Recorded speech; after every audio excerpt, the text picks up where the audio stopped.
Peter ndizarurire. Ona ndizarurire Peter, iwe Peter. Peter ndizarurire, iwe Peter. Iwe Peter, iwe Peter, iwe Peter, iwe Peter. Iwe Peter, Peter, Peter ndizarurire. Ndizarurire Peter. Peter ndizarurire. Iwe Peter, iwe Peter, iwe. Iwe Peter. Iwe Peter, Peter, Peter ndizarurire. Where is Mike? Sorry guys. Let's set up but I don't pin papa. Pana pe waste time. Ndanonoka kusvika kumba. Saka ndachitomhanyira kuti regai ndonobata time. Ndikurukure nevana veZimbabwe. Vana veZimbabwe manzwa here zvaitika kuConakry, Guinea. Conakry, Guinea. Mahopes ekuti vanhu vazive kuti ukaona uri mutungamiriri wenyika uchitaura kuti you rule that country forever, you are making a grave error. Because in other words, you are telling Zimbabweans that you are stupid. I can do whatever I want with your lives. And you continue to do that. As I'm speaking, we've got transport crisis in Zimbabwe. Zanu PF iri kutaura nyaya yekutenga mabhazi. Zanu PF government iri kutaura nyaya yekutenga mabhazi. Kuti mabhazi 100 ari kuuya next week. Mabhazi ari kuuya. That is not going to solve the Zimbabwe issue. The Zimbabwe transport crisis, if you look at it, yainzi United. Yaive nemabhazi more than what we see in Zupco today. But they were failing to make sure that they service Harare. Segurustole Magadi, they service Harare. There were a lot of buses during that time. Every 15 minutes, pipe pura bus, Moarad. Hello, Lovey. Hello. How are you, Lovey? Oh, good boy. What do you want? What do you want Dad to do for you? Ashi? What do you want Dad to do for you? What's that there? What's that there? What? What do you want Dad to do for you? Who put it there? Dad, why? What do you want Dad to do for you? Dad, that's here so fast. Right. Don't make noise. I'm making a presentation, Ashi. Can you go eat then go to bed? Okay. Good boy. Good boy. I'm doing a... Oh, lovely girl. Lovely. Oh, good. What is the tomato for? Oh, Mom. Mom? Can I bite? No. Ah. It's mine. Bye-bye. Close my door. Okay, Ruby, yeah? can I have water, please?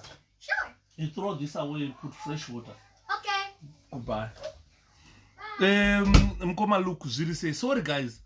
Unoza presentation yacho batoitira munomga. Munenge mune vana. So my children, they love their dad. If you ask my kids, they tell you I'm the best dad in the world. So this is why you see they are all around me. But what I'm talking about today, I need to talk about something unique. Something that people do not believe can disturb the free or the smooth flow of our country or how our country can be run. Quite a lot of things that Zanu PF did wrong, which are a result of what we are going through in our country. So if you are a president of a country and you tell people that you are going to rule them forever, you are bastardizing Zimbabweans to say, no matter what, you can't do anything to me. You can't do anything to me. Thank you. Thank you, Ruby. You're welcome. So the problem is, if you are overzealous, if you are a leader and become overzealous, you end up like what's happening in Mkoma Obi. zviri sei mukanya zviri kufamba here mwana wamai vangu.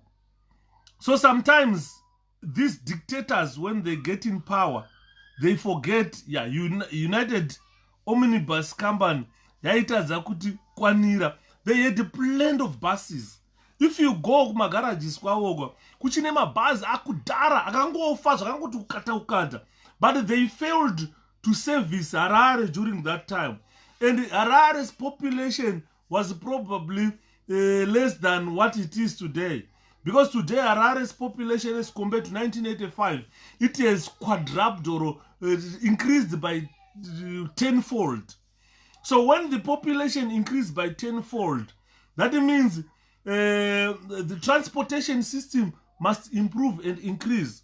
During that time, Zanu PF was supposed to build trains to make sure that Highfields, Glenora, Glenview, they are all linked by a train. Chitungwiza is linked by a train into Harare, Kambuzuma, Borodeo, whatever, wherever you go, they are all linked by trains. Anamfakos, they are all linked by trains, so that in the event, that is planning for future. In the event that the buses can't cope with the increasing population, then the trains can assist bringing workers into town so that they can work for the development of our economy, our country. But Zanu PF did not plan ahead. What Zanu PF concentrate on most is about election. Are we going to win the next election? Are we going to be there by 1990? Are we going to win 1995 elections? Are we going to win 2000 elections? Are we going to win 2005? Are we going, as we are speaking today, before their term even expires, before they deliver anything tangible to the people of Zimbabwe, they are already talking about 2023 elections. If you are asking them, what else do you think Zimbabweans can vote you into office? What have you done for them? That's a fire alarm. Boy. Kungofila ukangokanga mushrooms, ungobika mushrooms. Pangwe takastimu mbichana yakuto chwi. Musoro unopesera wakutema wachingoti, oh Jesus Christ, I'm not going to cook and eat anditi. So what we are saying is, what has Zanu PF done for Zimbabwe so that the people of Zimbabwe can vote for them? After they declare themselves winners, then they don't embark on developmental projects so that people benefit. They embark on a campaign project. You know, what I'm saying here is, if you ever see a government, if it retars a road, a potholed road, and they say, vote for us because taisa tara, vote for us because tavaka demo, vote for us because takupaima t-shirts kuti mupfeka kanzi vote Zanu PF, vote for us because ndakuigira ichi elangeni chisipo chekugesa chimugondi yachacha. That is a failure. If you see that type of a government, if you have that type of a government in your country, that is a failure. I'm so glad, I'm so happy. They are now talking about 2030. Exactly. They are talking about 2030. What have they done to the people of Zimbabwe to have confidence so that they can vote for them? Because honestly, if you listen to this waffling idiot known as Chinamasa, that idiot just waffle. He has got nothing of importance that he can say to the Zimbabweans. He just go in front of the camera, in front of ZBC, in front of every Zimbabwean, and he start waffling, howling like a rabid dog. If you listen to Chinamasa, you can tell that this is the most daft person we have in our country. And that same type of person compared to other people in Zanu PF that we know. We interact with people in Zanu PF. I tell you, kuti mune vanhu muzanu vekuti ukataura naye unogutsikana kuti blaza anorizina anofunga. But because havana opportunity to raise or to rise in ranks in Zanu PF, All the opportunities up there, they are filled with ancient people. They are filled nemidzimu. Midzimu yeurombe. Ukatasa chinamasa unoona kuti iyu mudzimu weurombe. Ukaona minister of finance anonovhura bin, skippy bin. Skippy bin, dai ngai aigara muno mu UK ari minister anovhura skippy bin. Ingadai so muno mu UK line randogara rinoe. Aigona kuita 5 years achivhura skippy bin. Because these people vari muline mandogara vanogara vachirenovata dzimba dzavo. Every time they renovate their houses, they hire a skippy bin. You cannot officially open a bin and expect for people of Zimbabwe to smile at you. Because whatever these officials does, it goes on international, especially on internet. And it is viewed by the international. When we walk in these foreign lands, these people, they will laugh at us.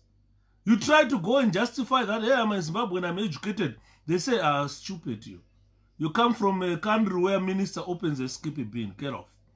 Zvinotishaisa chimiro, zvinotishaisa dignity, zvinotishaisa mabasa. Bozi vanonga vakuona kuti munhu kumupa basa rekuti afunge panapa, iye achiomberera maoko, minister achivhura a skippy bin. And sometimes zvinoti disadvantage as Zimbabweans. So if you look at nyaya dzandachitaura, yesterday I touched on Zanu PF 𝗪𝗿 yesterday. That 𝗪𝗿 which I touched yesterday. Ndazofonerwa nasomeone akantaurira akati mndara presentation yamakaita nezuro yakaipa. Ndikati indawa zvikanzi yaita kunge isina direction, but when we go to the point where you wanted to get us, definitely I saw the bigger picture of what you were saying. Ndikati zvikanzi but pane pamuri kuregerera, pamuri kutadza. MDC, since its inception, nobody touched that topic. Zanu PF, after gaining independence in 1980, after my elections, I took in February 1980, and Zanu PF declared a winner to assume governorship of Zimbabwe. Not even the ministers in Zanu PF touched that very important part. Ziganzi, I've been listening to you, Mdara. You were talking every time and then how Zimbabweans must prepare to go and vote, how we must all go register and vote.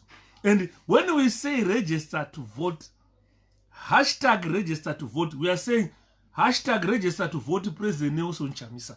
This is what it means. So what we are saying is every time we go, every time we tell you register to vote, hashtag register to vote, register to vote President Nelson Chamisa. There is no secret about this. If you are a youthful person, or if you belong to what we call youth from 35 and below, we are telling you to register to vote. That's why kuna munazoya ku inbox kwangu antaura hanzi vanhu muri kutiti register to vote amusi kutiudza kuti to register to vote papi, to register kupi, and kuvota tiri kuziva kuti it's President Nelson Chamisa vatiri kuvotera, but to register kupi. Ndikamuti uri kupi wewe zvika ndiri ku Waterfalls. Saka na pane vanhu vari kunana Waterfalls munotiudzawo kuti kuri kuregisterwa kuvota kwacho ndekupi. Vanhu vazhinji vari muZimbabwe havasi kuziva kuti vanoregister kuvota kupi. Andimaona muri kuti hashtag register to vote. Munhu ari ku Waterfalls haasi kuziva kuti anoenda kunoregister kuvota, anoregistera kupi. Ndamuti iwewe urunudza kuti haunobva wambovhota since zvikanzi handina Shepherd. Ndikati don't tell me, zvika serious. I've never voted in Zimbabwe since 1980. Ndikati saka zvikanzi I've seen the need for change. Zanu PF yabva yabuda ichiti taregister new members, 3.5 million new members. Ndikati ngazvirambe zvakadaro, because vanhu vazhinji tiri kuvataurira kuti vanhu vezanu vakauya vakati zvakati gachirai, vakauya vakakupai zvamunoda gachirai, vakauya vakati chichi tambirai. That means muri kuavoida kurohwa kana kuti wasei. But kana musi wa 2023 tikasvika 2023 pama-elections, you must know where to go and vote. President Chamisa chete ndiye munhu ari kuvhoterwa. And there is a free number in your friends of hope or group. I will check for that number. Ndomupa ofona ona kuti ari kunoregistera kuvhota kupi. Saka ndiri kutaura kuti kune vamwe vanhu vakuru vasvika zera redu vasina kumbovhota. Vaakuona the need of change. When Zanu PF is happy saying we will register 3.5 million votes, ini ndokokwenya munhu nekasiyanwa kuti rambai muchiregister. Because anyone 35 and below, no one is going to vote for Zanu PF. No one is going to vote for Zanu PF. People are going to vote for President Nelson Chamisa. And it murugona. Saka chachita kuti ndiuye live. Ndachimhanya nemotikari ngendopenga undisvike ndikubate vamwe musati marara. Nhasi Saturday. Govera chimbomirai kurara. Kuna vamwe vari kumadhindindi izvozvizvi vari kunwa. Vari kunwa machipopa champopo. Kufara umari kucelebrate ma-birthdays. Vanota zvakawanda. Hanzi na forget ndauyawo kusvika mwana wamai. Champopo wamaruta sei. But pane nyaya iri kundibata.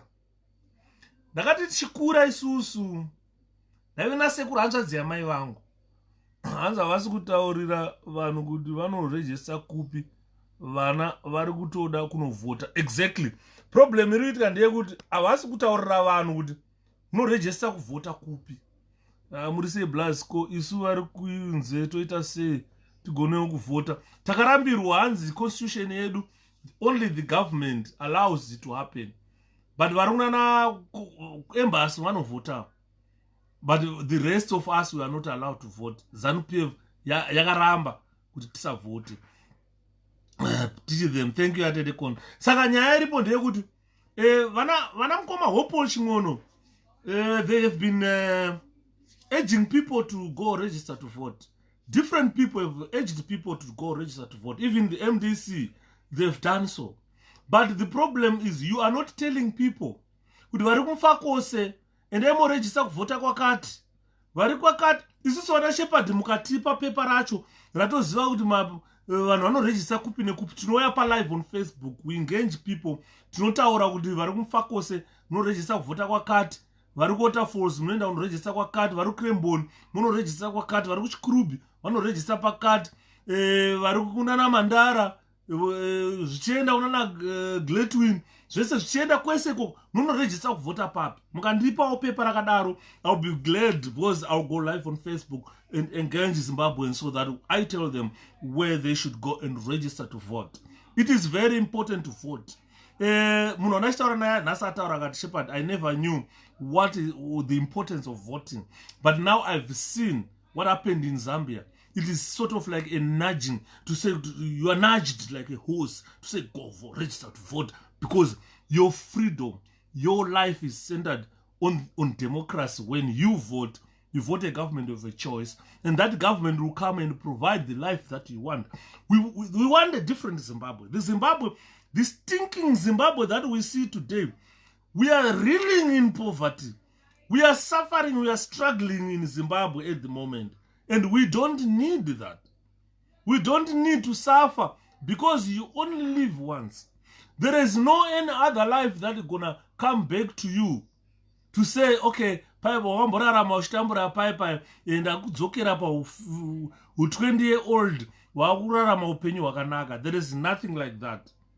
Once you are born, you start the process we call growing up. When you are growing up, you meet challenges in life. When you meet challenges in life, there is a certain stage in life where you should enjoy your life. But Zimbabweans have never enjoyed life. They have been struggling since birth until now. Zimbabweans are still struggling. Saka ndachitaura ndachifunga ndikati tichikura isusu. When we were growing up, say you tisvikewo general pindai maona here zvaitika kukona kugini kugini kwanakidza kugini president veko vakaita constitution yekupanela bita kuti ivo vakwane kupinda mu3rd term vasikabvumirwa kupinda mu3rd term. Saka kwabva kwaya Keneo Keno anonzi zita racho rinonetsa. Mira nditsvage zita racho ndikuudze zvaitika kuGuinea. Guinea yadadisa naye. Guinea coup in Guinea. Guinea Conakry coup. Zvaitwa kuGuinea. Pane vanhu vaswera vachiti hanzi zvaitika kuGuinea zvaturarange azvotofungisa Shapiro. Dai wanga uri kuarmy Shapiro kutaura kunotaura kuti Zimbabwe yakutotongwa naYuda na. Pakaipawo kumana. Saka you find what happened in Guinea. Let me look for what happened in Guinea so that even Guinea Conakry coup 1970 kwakaitika coup kuGuinea 1970 kwakaitika coup again kuGuinea. Saka this year kwaitika coup again kuGuinea. Kwabviswa Conde president anonzi 𝗕𝗂𝗺 has been removed and they arrested him because the constitution is the supreme law of Zimbabwe. When you have got a president wamunoti musi wamunomusweya kuti wakuita president wenyika, and he is a lieutenant. Oh, thank you, the leader from French Foreign Legion. He's a lieutenant, and he's a lieutenant. Anonzi Mamad Chiko Sarajo. Nditsvage man. Coup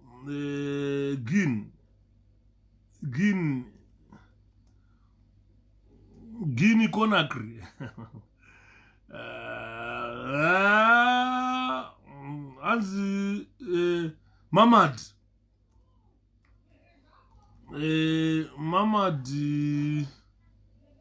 Kode Mamad Kita man. Anonzi Mamadan. Can someone write that name here? Mamadi Mombouya. Anonzi Mamadi Mombouya. Anonzi Mamadi Mombouya. Doumbouya. Brother Yuda. How Yunda nonoga kubata. Non shango tanga mkoma Lenton. I was coming from somewhere. God nas. Vana Zimbabwe ano kurukura now. Anonzi Mamadi Dombouya. Saracho chishona chacho Dombouya. Chinenge chikaranga chekumasvingo. Dombouya.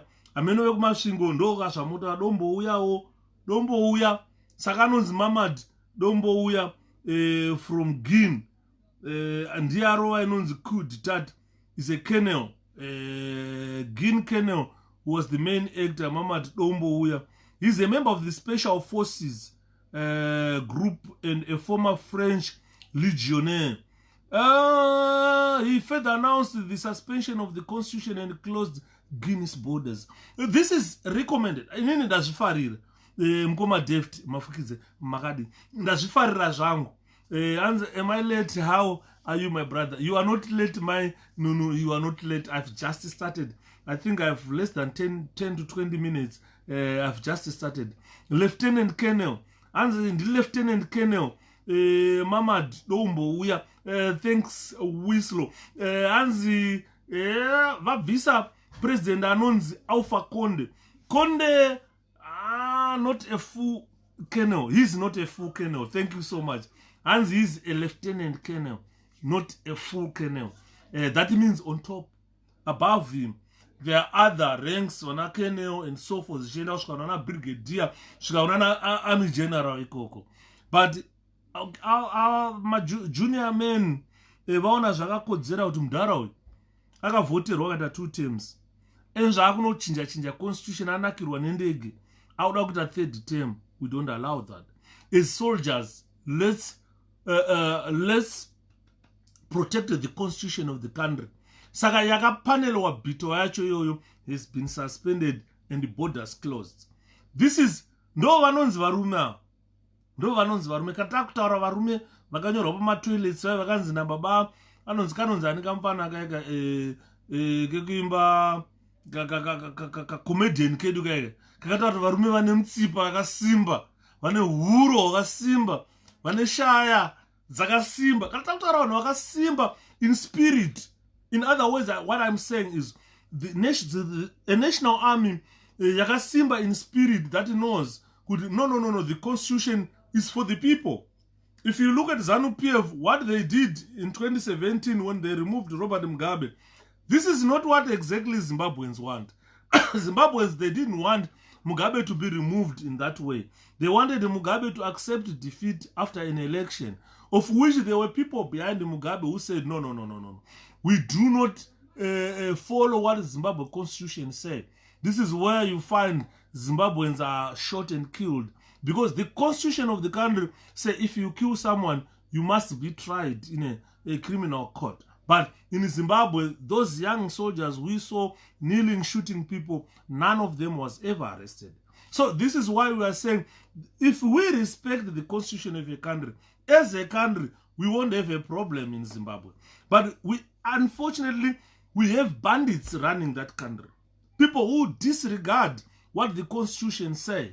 As a result, they tell you that they are going to run that country forever. They forget that that country must hold elections every 5 years, and the people of Zimbabwe choose who to run that country, a steward of their lives. And if you say you are going to rule forever without the people's mandate, then you are bound to be removed by the army. You are bound to be removed. Never find my juniors unobviswa. Now it's a lesson to Emmerson Mnangagwa. Some political statements are very stupid and very unfortunate. If you see Ian Smith was saying, never in 1,000 years a black man to run Zimbabwe. But within few years, when the war started, no, akatozona Smith would ndaiderera povu. Mnangagwa akuderera povu. Hanza kuna kwakaitika ku ditate ikasodzokorora. All over the world is so. Definitely, 1970 it happened in Guinea, and it has happened again in 2021. Pakatapa dzakamboitika dzimwe, but in 2021 it has happened again. So statements from foolish politicians, stupid politicians, they issue stupid statements to say, look, we will rule this country for 1,000 years, without knowing that people are the one who choose. This is why elections are held every 5 years. So if you divide 5 into 1,000, you get about 200 elections that will come next. And the Mnangagwa is talking about 200 elections times 5, which means 1,000 years. To say they will run that country in the next 1,000.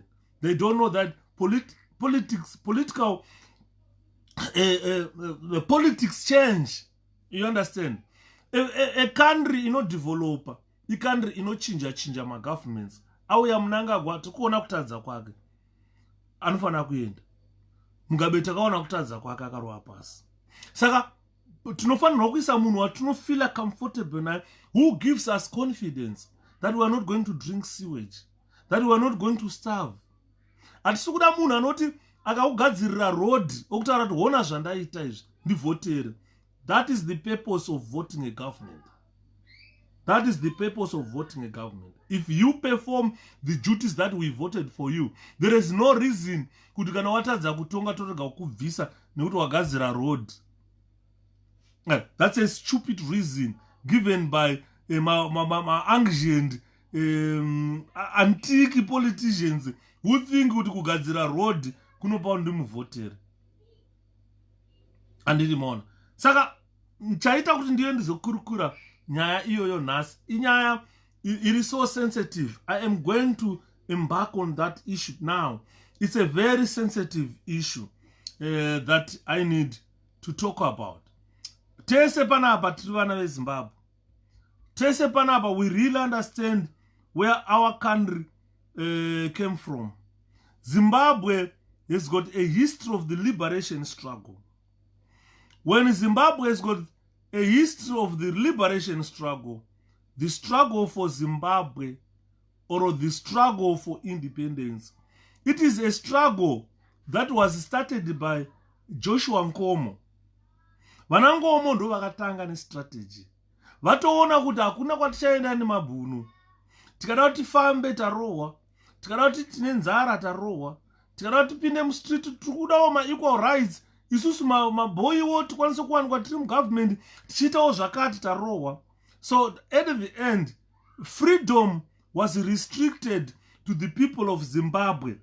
This is what led to what we call a war of liberation. And this war of liberation, kazhinji kacho Zanu PF distorts history. Vaitaura vakati hondo yakatangwa neZanu PF ne7 heroes. This is not true. This is not true at all. If you are a Zimbabwean, get concerned. Look at the actual history of the country.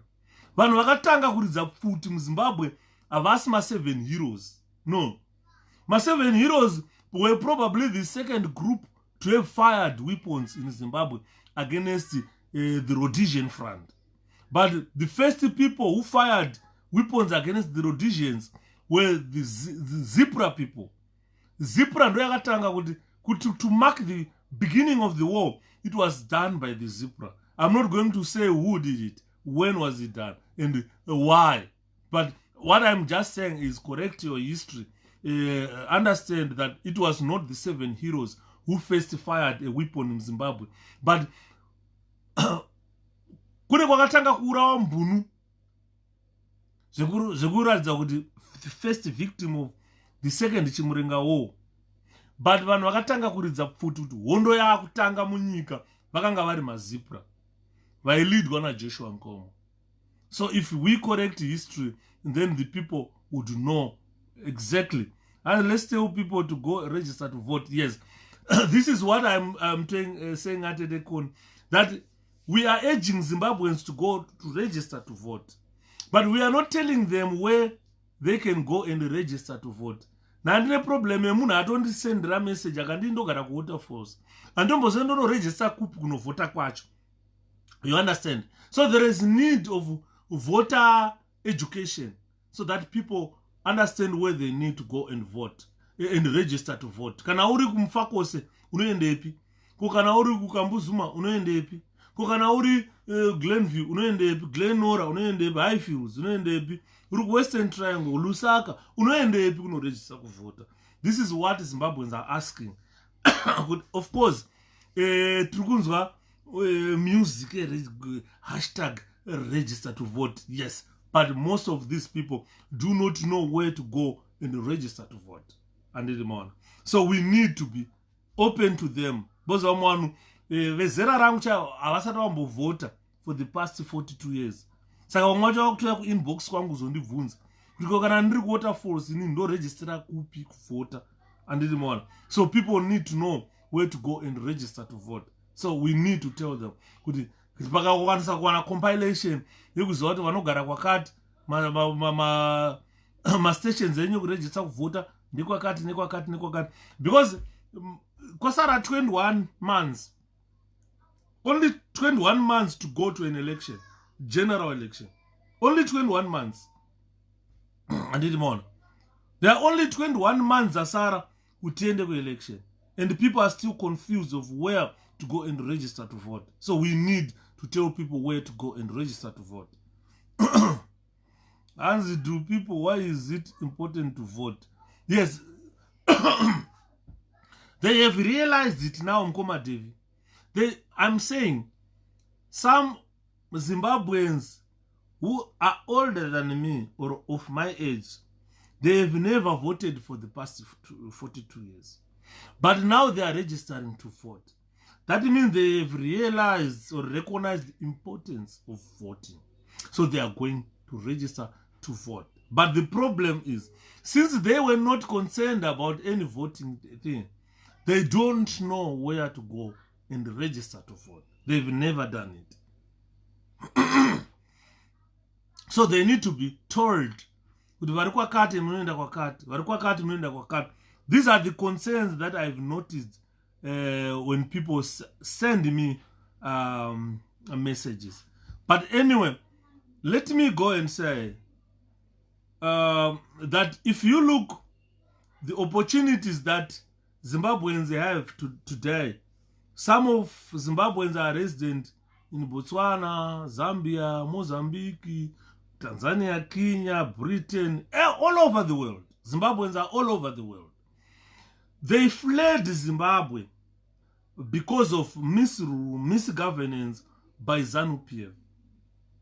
This is what forced the misgovernance of Rhodesia and the oppression of Rhodesia. It forced the people to leave Zimbabwe and go. They left their homes and they went into the bushes. They chose to be refugees in nearby countries. Vakaita sana Zambia, Mozambique, Tanzania, and Kenya. When they got there, they were selected, those who were fit and capable, to go and train to fight the Rhodesian front.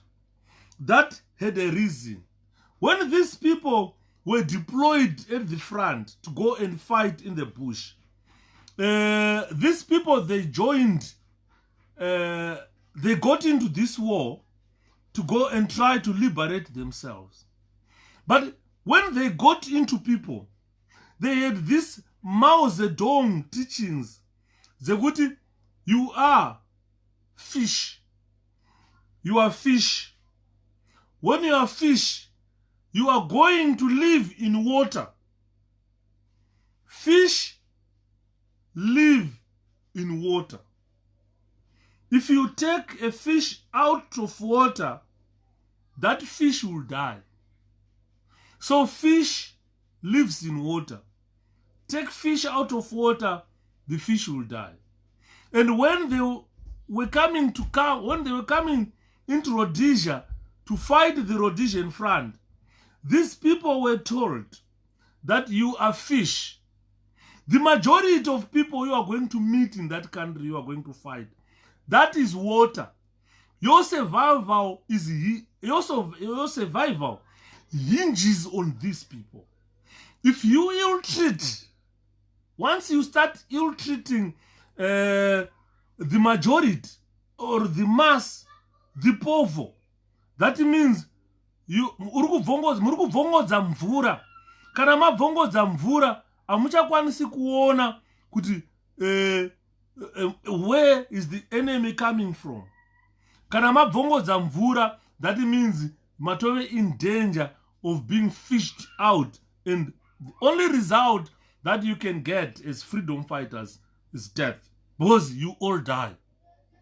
So when they were told like that, when they came into Zimbabwe, they started mobilizing the Zimbabweans to come together to say, support us, we are freedom fighters and we respect you so much. You are the water and we are going to live within you. You are going to give us protection. This is what happened. When they did that, unfortunately, kwanga kune zvimwe zvigandanga zvaka zvine open zippy police. Kwakatanga kuuya vafana vana vadiki ndovaivabatsira kutakura zvombo, vachitakura nyere, vachitakura pfuti, vachienda nadzo in different places. Makomrezi aigona kutaura kuti nyeredzi dzofanira kuenda pagomo rakati, saka vaitakura nyere vachinoisa mumakomo imomo kuti makomrezi avazowana chekunotora vachirwisa. Pavaidaro makomrezi vakatanga kuona vana vasikana vakatsvukira makore iwayo. Unoziva kuti kwakune tuvasikana, unoziva kana tuvasikana tumaruzevha makore kwakune vasikana chaivo chaivo. Hatichina vasikana makore atirana. Makore andiri kutaura kwakune vasikana. And the first person who brought guns into Zimbabwe is the late 𝗪𝗿 𝗪𝗲𝗁 from ZAPU in 1962. The first battle was in 1963 April in Hijacking by Zebra. Thank you, Wislow. Thank you, my brother. Yes, this is what I said. Could Mazanu, they distort history. They said that the first people to fire a gun against a white man were 7 heroes, which is not true. The first battle was in Hijacking in 1963. That was the first battle. For people to say Futiatorira kupfura mbunu, that was done in Hijacking in 1963. It was done by the zebras. And I'm glad that I caught you live. I'm one of your dedicated YouTubers. Keep up the good work. Wonder, please. Love your work. Thank you, P. Thank you so much. Thank you very much for appreciating. So I was talking about fish and water. Fish being freedom fighters. Water being the people of Zimbabwe. That ideology is still here. Is still there. Kuti ukaona takuenda kuma elections, every time we go for an election, Zanu PF start beating up Zimbabweans. It start abducting people. It start killing people. So whatever they are doing is they are maddening the water. You can't see where the enemy is coming from. And eventually, Zanu PF will be defeated by maddening the water. And Zanu PF was bound to be defeated in the war. If they had done this, they were gonna be defeated. So I don't know what changed in their ideology to say these people are no longer water. We can survive on our own without. We can't live in water. The reason why people don't want to vote is simple. They know they voted before over and over and nothing changed until the voter registry needs total engine overhaul.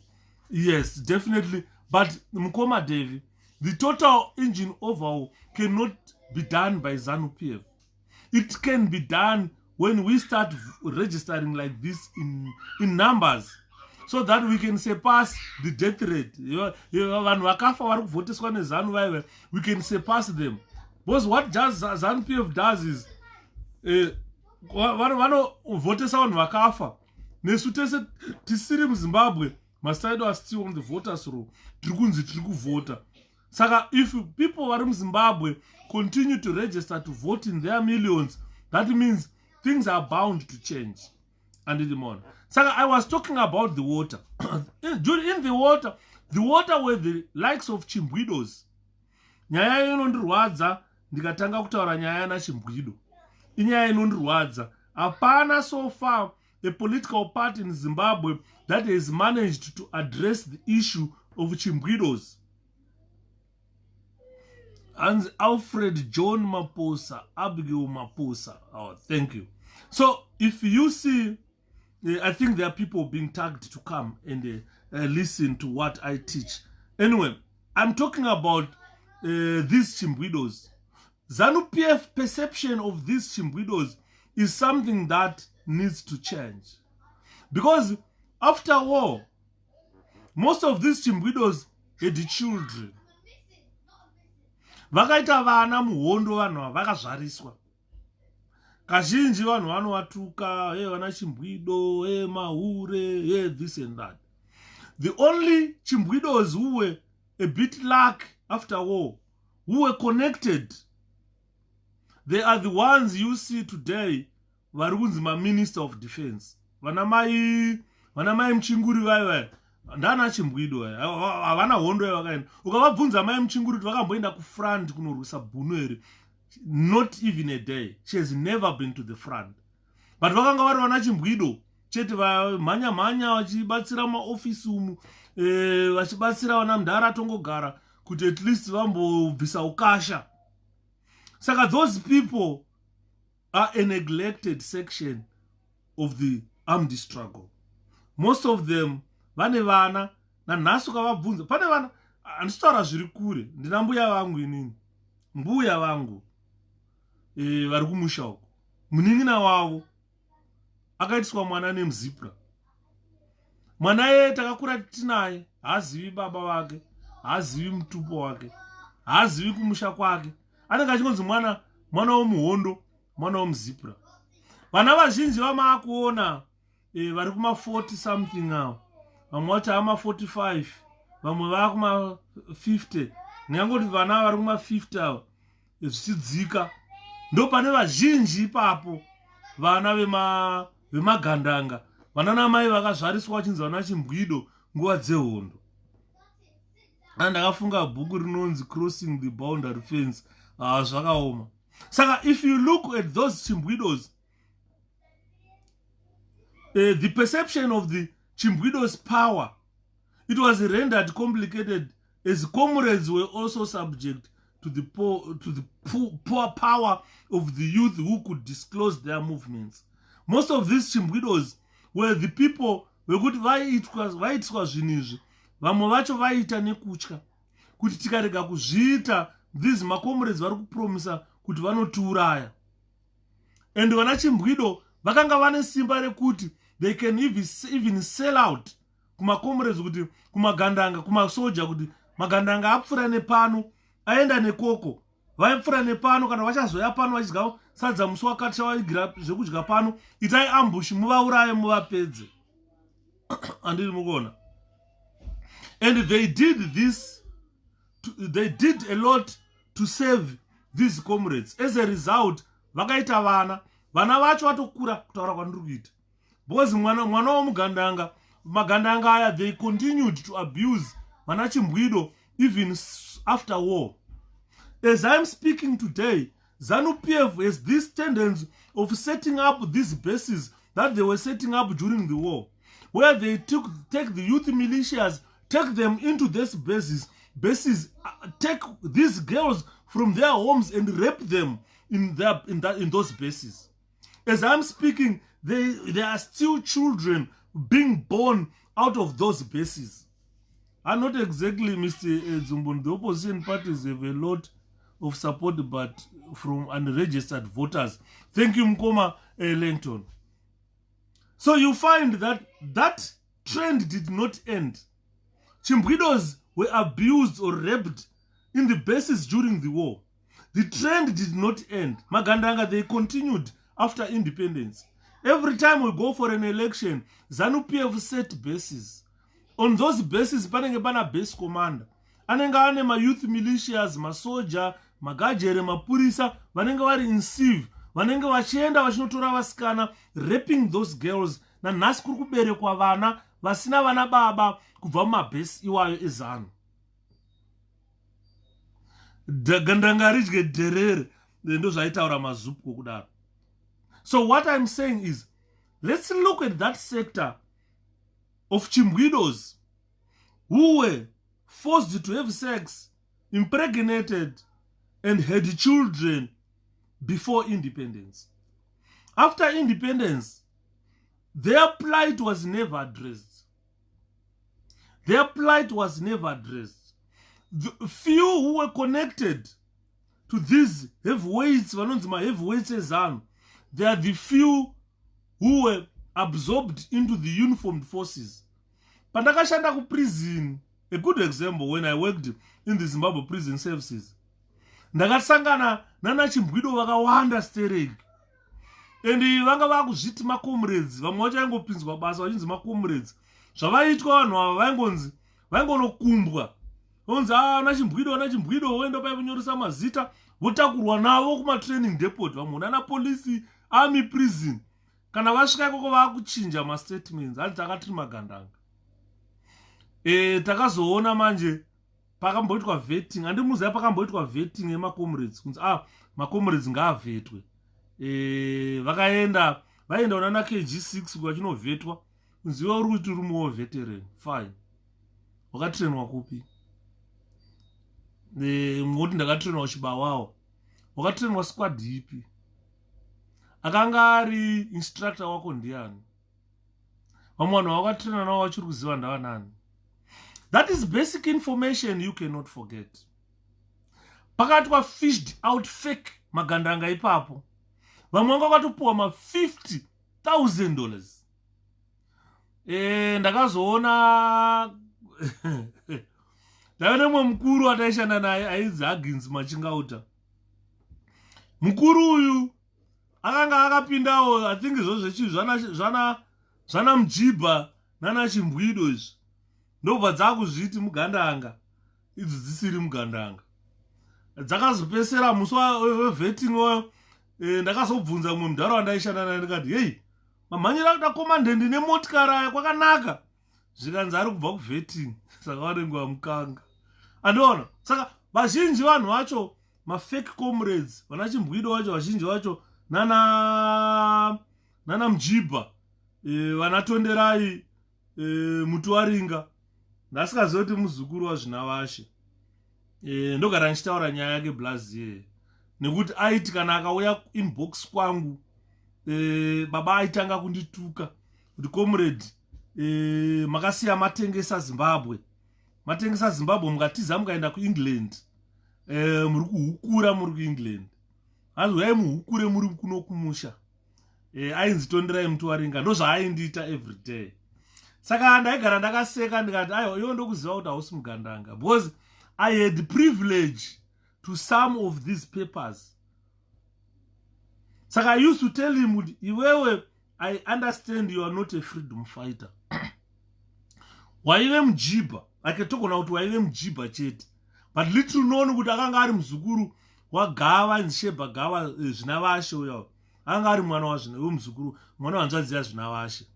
Saka akatora advantage yekuve connected to be these zvinavashes akuti ndandiri muWar veteran iye asiri muWar veteran.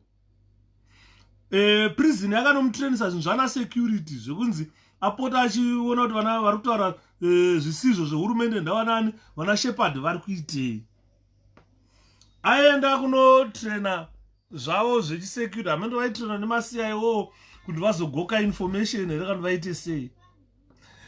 Akafarisa mufesi iyeyo aiti pandakasuspendwa basa aiuya netumwa twafana tumwe twekuCIO but haiziva kuti tumwe twacho ndaitotuziva zvangu twaiuya twakaturatidza kuti uyu anonzi Yuda, uyu anonzi Mudyanadzo, uyu anonzi Ningi, uyu anonzi Ningi, both atiri pasuspension. So it was sort of like kuti identify achiudza twafana kuti saka twafana twesiyayo pane kamukanda airidzana kopfuti sterek aindifarira kamupana ikako kaingoti tikangoenda parenji kaifane kuseka Shapiro kuti wangu ndeipi zvikanzi morarama sei nana Mutwaringa ngati chii zvikanzi Shapiro tikakutaura Mutwaringa anenge achiti nongedzera kuti anonzi Yuda saka vanenge vachingwati hatikuzivi.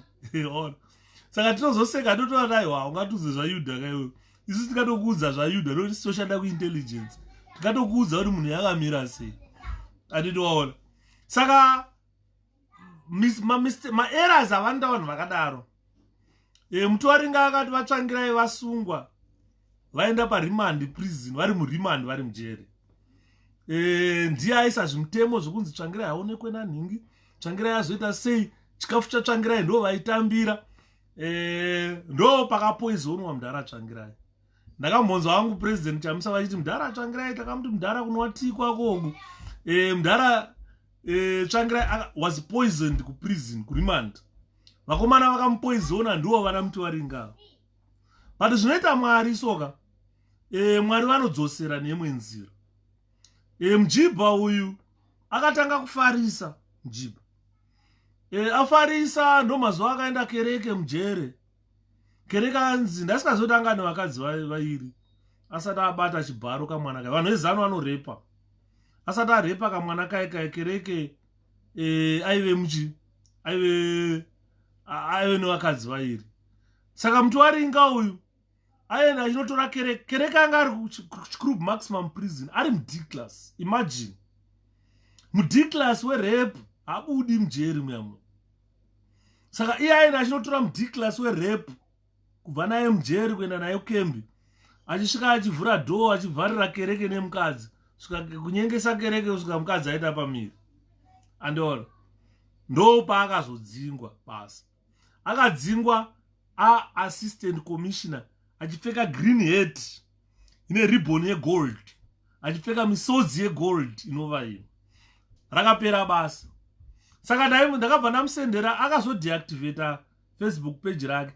Ndakabva ndakakasira ndanzwa ndadzingwa basa ndakabva ndamusendera message choppers ndakambokutsiura kuti inonzi Zanu PF inodya mazaya ayo, imbwa inodya ihuku inotsotsonya inodya mazaya ayo. Ngati wadyiwa as I remember this story. Ndakamboitaura nyaya iyoyo mngomamano. Even vave vekuchera vamwe I forget the name but in English ngoma idamuriseti nashi ndakanaka. Ndakamusendera message ndakauya ndakaseka ndikadaidza madhamu wangu ndikati uyaone Mutwaringa adzingwa basa.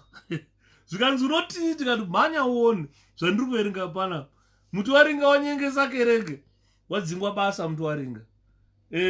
Ndikamusendera message ndikati handiwaona zvazvinoita kufarisa.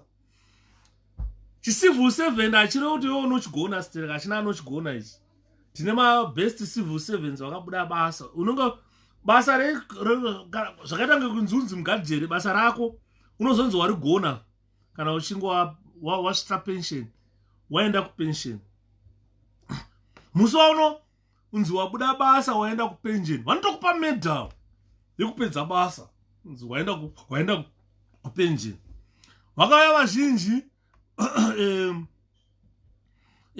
vana mujibha vatakasangana navo kuprison. Ndikutaura nyaya yana mujibha nana chimbwido. Tina mujibha vatakasangana navo kuprison vakawanda. Kune mumwe mujibha umwe akabva nekuarmy ainzi Sivanda, aingozvitiwo muvet. Akanga ari kumilitary police kuarmy. Akasvika kuprison akaona tine mabhuru. Jeri anga rine mombe. Akana mombe dzekutamba nadzo. Elder Yuda, how are you? Blessing. I'm well, my brother. Jeri rakanga rine mombe, akana mombe dzekutamba nadzo. Dzainyang'anya mombe dzejeri. Ndaraunda yakauya akaona pane mabhuru ane nyundwa ejeri. Ndobva aloda mabhuru aya kuenda nawo kumusha kwake kuGwanda. Unozati vafana vejeri vakangoti no kuba kwacho kwanyanya. Vakangorova phone call kupolisi zvikanzi pane rori rakatakura mombe dzabiwa kuprison. Rori rakati mapurisa vakaita roadblock. Vakamira vakabata mombe idzodzo. Vakatoda kuona mapepa emombe dziri kuendepi. Mapepa mombe dzakadzisina dzabiwa kuprison. Driver aidriver rori reprison aenda nemombe dzabiwa dzeprison kumba kwaSivanda. Vakabva vatomutaurira zvikanzi wasungwa mvana. Mombe dzoka kujeri. Vakabva vamutaurira kujeri zvikanzi yawapara ika inokuendesa. Nanhasi asati atongwa, handiziva kuti chii chiri kuitika. Nanhasi asati atongwa. Akabva mombe dze dzadzorwa. Dhara richibva radzingwa basi. But hanzi number to check where to vote is all right. Thanks atete flow. Ndichaikopa ndomusendera musikana haasi kuziva kuti anoenda kunoregistera kupi. Saka you find kuti vana mujibha vakauya kuprison. Vamwe vachibva kuarmy, vamwe vakapinda direct kubva murodhi, vachiuya vaimhanya vachizvita macomrades vachiita sei. Taivaona zvedu vachivhaira vachiita mavhaivhai. Sorry, ndimbomwa mvura pauro pangu.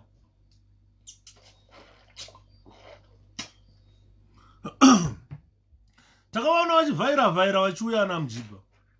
Vamwe vacho ndakazonovatrena kutaki uku. Waituka kuti stripping your weapon go. Stripping and assembling of an AK assault rifle that they used for ukagara nepfuti yaya musango for 5 years uchiridza every day. Unofana kuziva pfuti yekuseri nekuseri. But gandanga mujibha kumuti stripping a weapon. Stripping a weapon go. Mujibha aibwabwaika. Ndakazobvunza mumwe ainzi Guzete ndikati naye Guzete. Pama muri kuhondo imimi mairidzei. Kandopfutidza taishandisa. Ndikati honestly stripping and assembling of an AK assault rifle. Uri kuda kubwabwaika, uri kubvunda. Iwe wakanga iri pfuti yawairidza on daily basis. Ndopa ndakazota interest yekuenda kunotarisa kuti munhu iye akambomira sei. Ndopa ndakaona kuti akanga asiri War Veteran. Akanga ari mujibha. Aitauya paThompson depot pakanga pakapfuma sekuru vangu vamadyira vaive mugadhi. Saka vanhu vakanga vari War Veterans chaivo. Mukuru ndainomwe mukuru aindifarira zvikuru. Ainzi Apinos Mudzamiri. Mazhira waitika vati stripping anga ari boss wangu. But aintaurira kuti I have to listen to my instructor. Ndikati stripping a weapon go. Zairi downer dzototanga kocho dzototanga kutobvisa dzichileya wapedza dzobva dzasimuka zoti up ndoti ndaitarisa ndega ndosekerera aya ndo magandanga iro iganda wega hauna doubt yekuti gandanga chii right is dhara iroro ndikariti assemble your weapon go raitanga kacha up and up down ratopedza tarisa zoti vana mujibha vachibwabwaika. Mudzamiri kanenge apedza atosimuka atomira.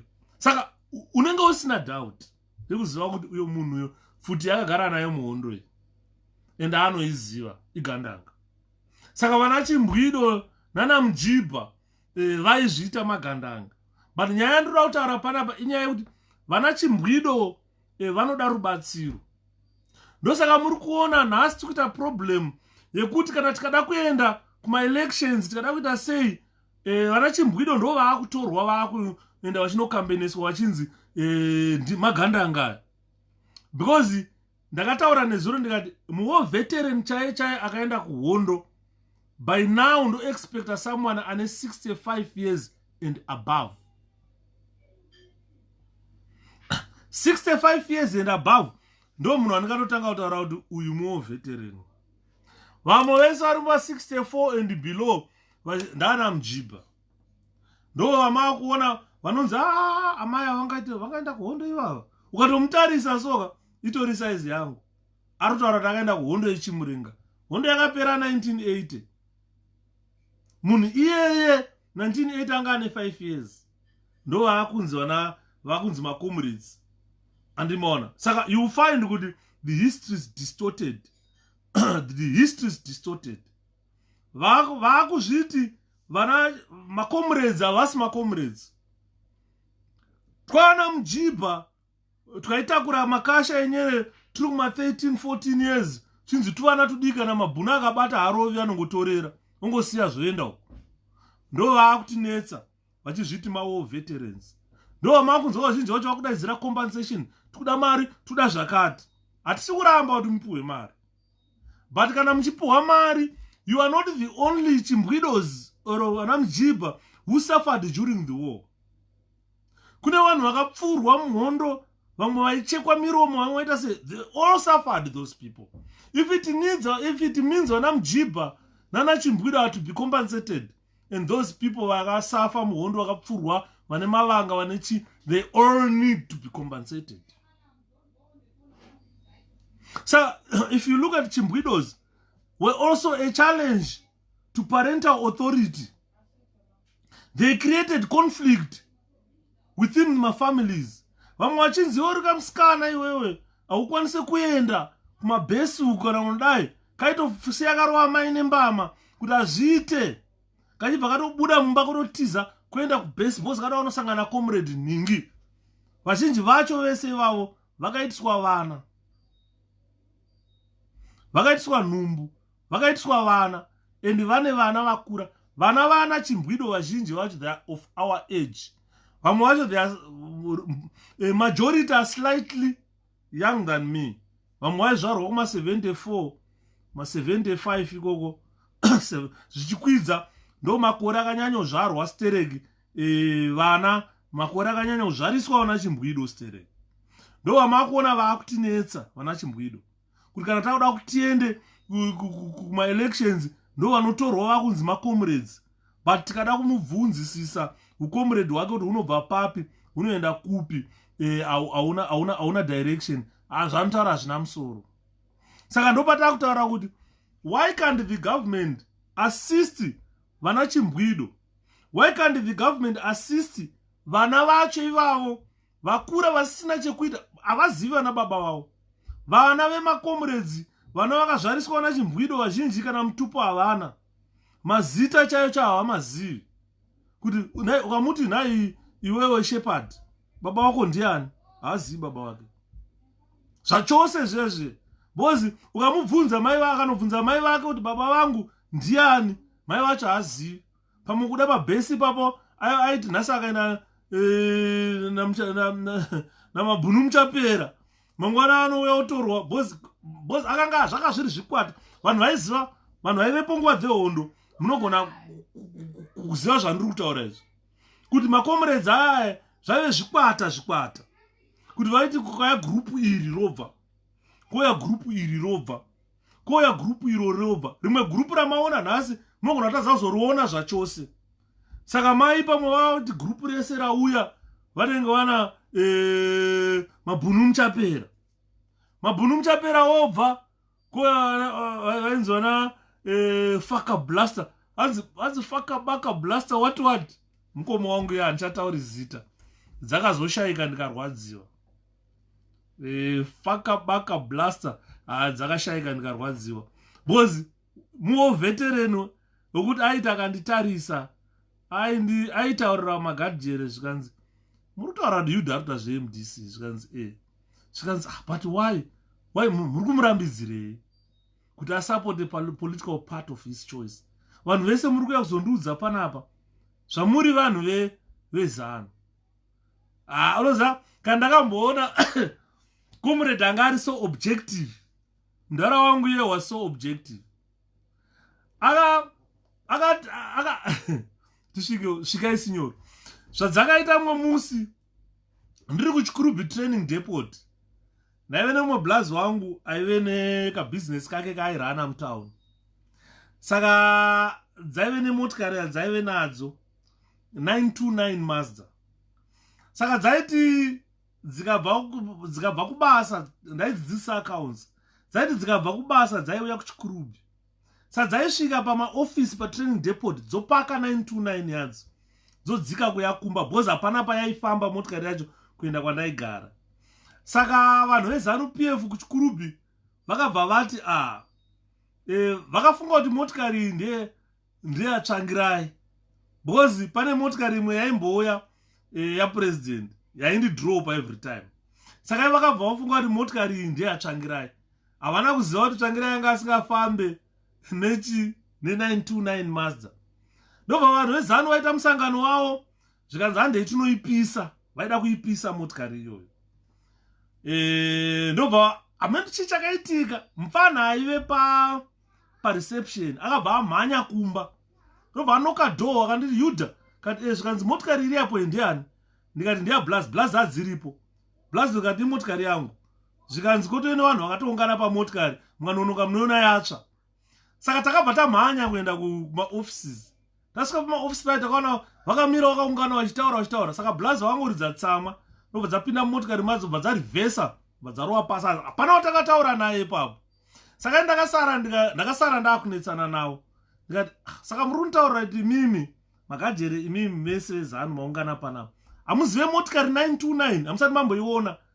Ndikanzi why? Ndikati muri kutsvagei pamotikari? Chii chamuri kuda pamotikari ipapo?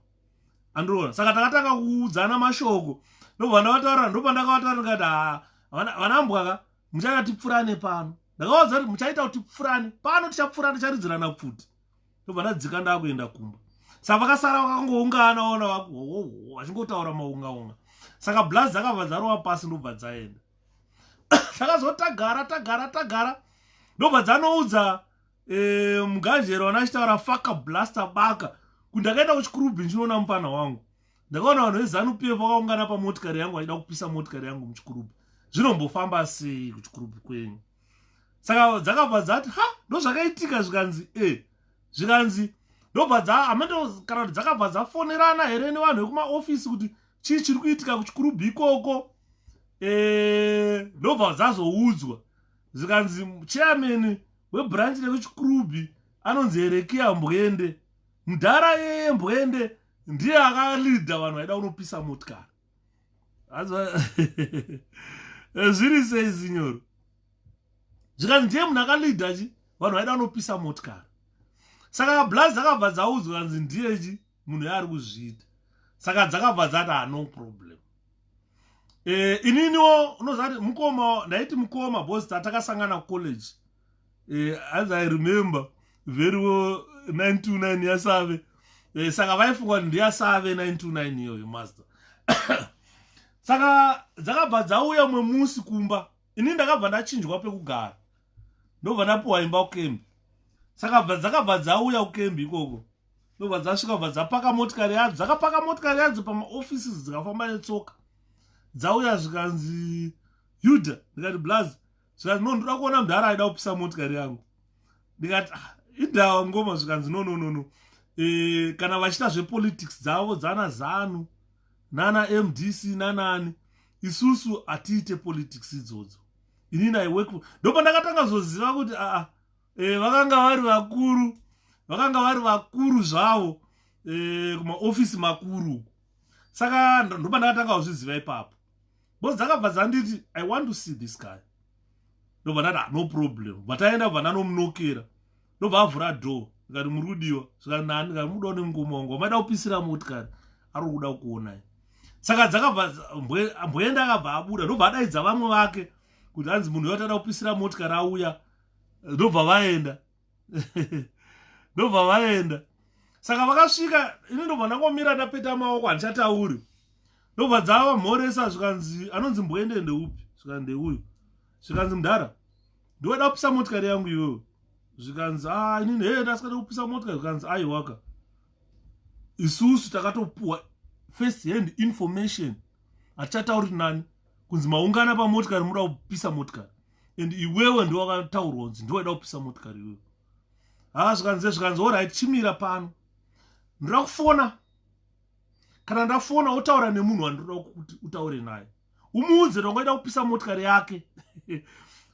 ndikati dzakutaurwa nezipi zvikanzi wanzwa here zvikanzi phone ndobva yanzi ubungu state house ndobva yanzi ubungu state house phone bva yadairwa zvandakataura napresident zvikanzi ndina handiani ndobva ataura ndinhingi zvikanzi orit pataiyokadaro ndakuona vakuru vai vaida kupisa motikari vaakubvunda zvikanzi this is motikari iyi ndeyekupresident's office yakuda kupisa ndeyekupresident's office motikari yakuda kupisa iyoyo saka chitaura navamugabe uvaudzo ndini nhingi ndaida kupisa motikari yenyu tichiti imotikari yeMDC unzwa kuti ndozvamuri kuudzwa here kuzanu kana muzi inonzi kuita sei kukambenera vamugabe muri kukambenera vamugabe muchipisa maproperties evanhu muchiuraya vanhu muchipisa dzimba ndiwe one of those people muri kushatisa sara president unoziva kuti mudhara yakabvunda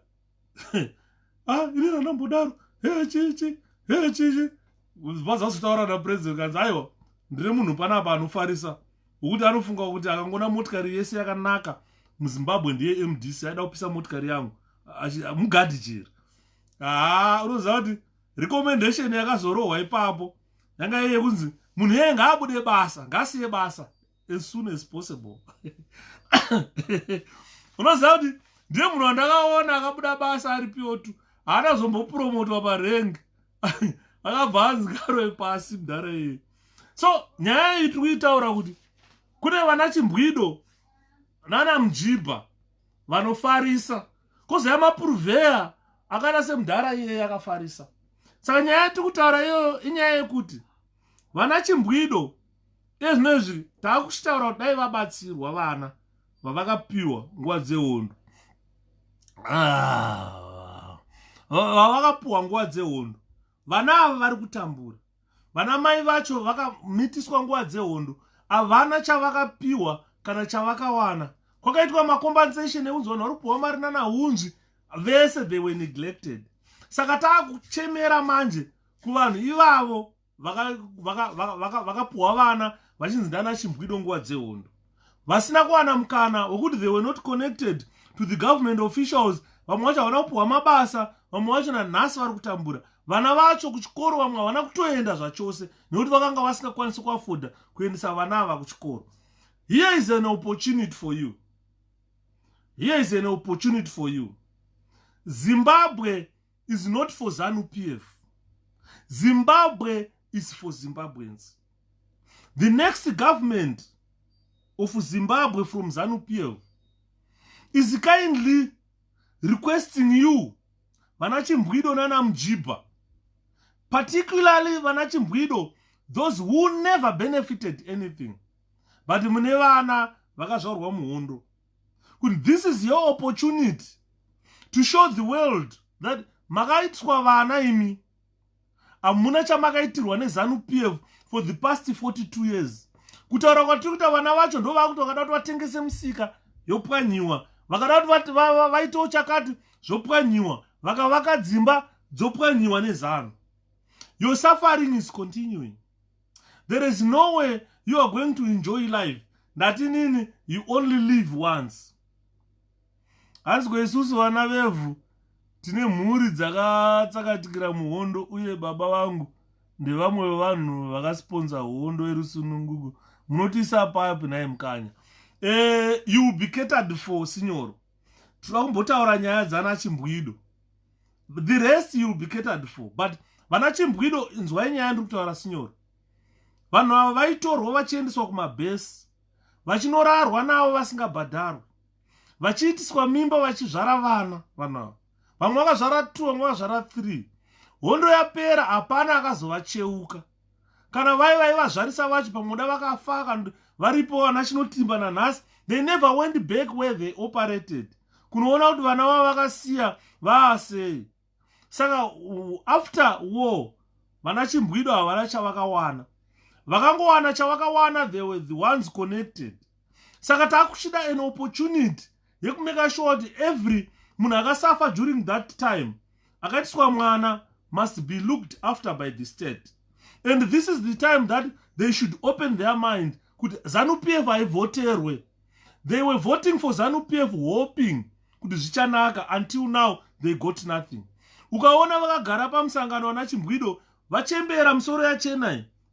Chembere chaizo dzoda vakagara so vamwe vacho vato netemwa vakungoda iso. Ndonguva yatakuvataurira kuti mistakes amakaita ekuvhotera Zanu PF for the past 42 years must now change. We must vote a different political party where we advance your needs. Tiri kuzviziva kuti you need help. Vamwe vacho havana dzimba. You are the priority yekuti government kana chiso government iri kuuya pairi kuvaka dzimba, you will be given houses to make sure kuti munenge mane a place where to retire at. Because honestly you never benefited anything, and Vachamisa is open to you. We are going to look after those people. We are going to cater for you. There is no way we are going to neglect you. Vana mujiba nana chimbwido vasina, you are the majority. Vasina kuconsiderwa ndima achembere. Bosi ukaona mwana wamjiba akaita zvandakaita izvi, mwana wachimbwido achembera 50 years zvandakaita idzi, kuzoti mai vacho vane makore mangani. Kana vakazvariswa vane 14 years vane 64 years. Hapasina mukana wekuti vachazoshanda kuzozvichengeta, hapasisina. Yatove responsibility yegovernment to make sure that vachachengetwa. Exactly. Those are tukutaura atete flow. The government ya President Nelson Chamisa is going to give priority to such people.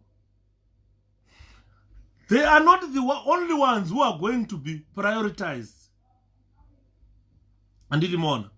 Ndaitaura nemwe mkuru wedu so. Pandaitaura naye akati shepherd.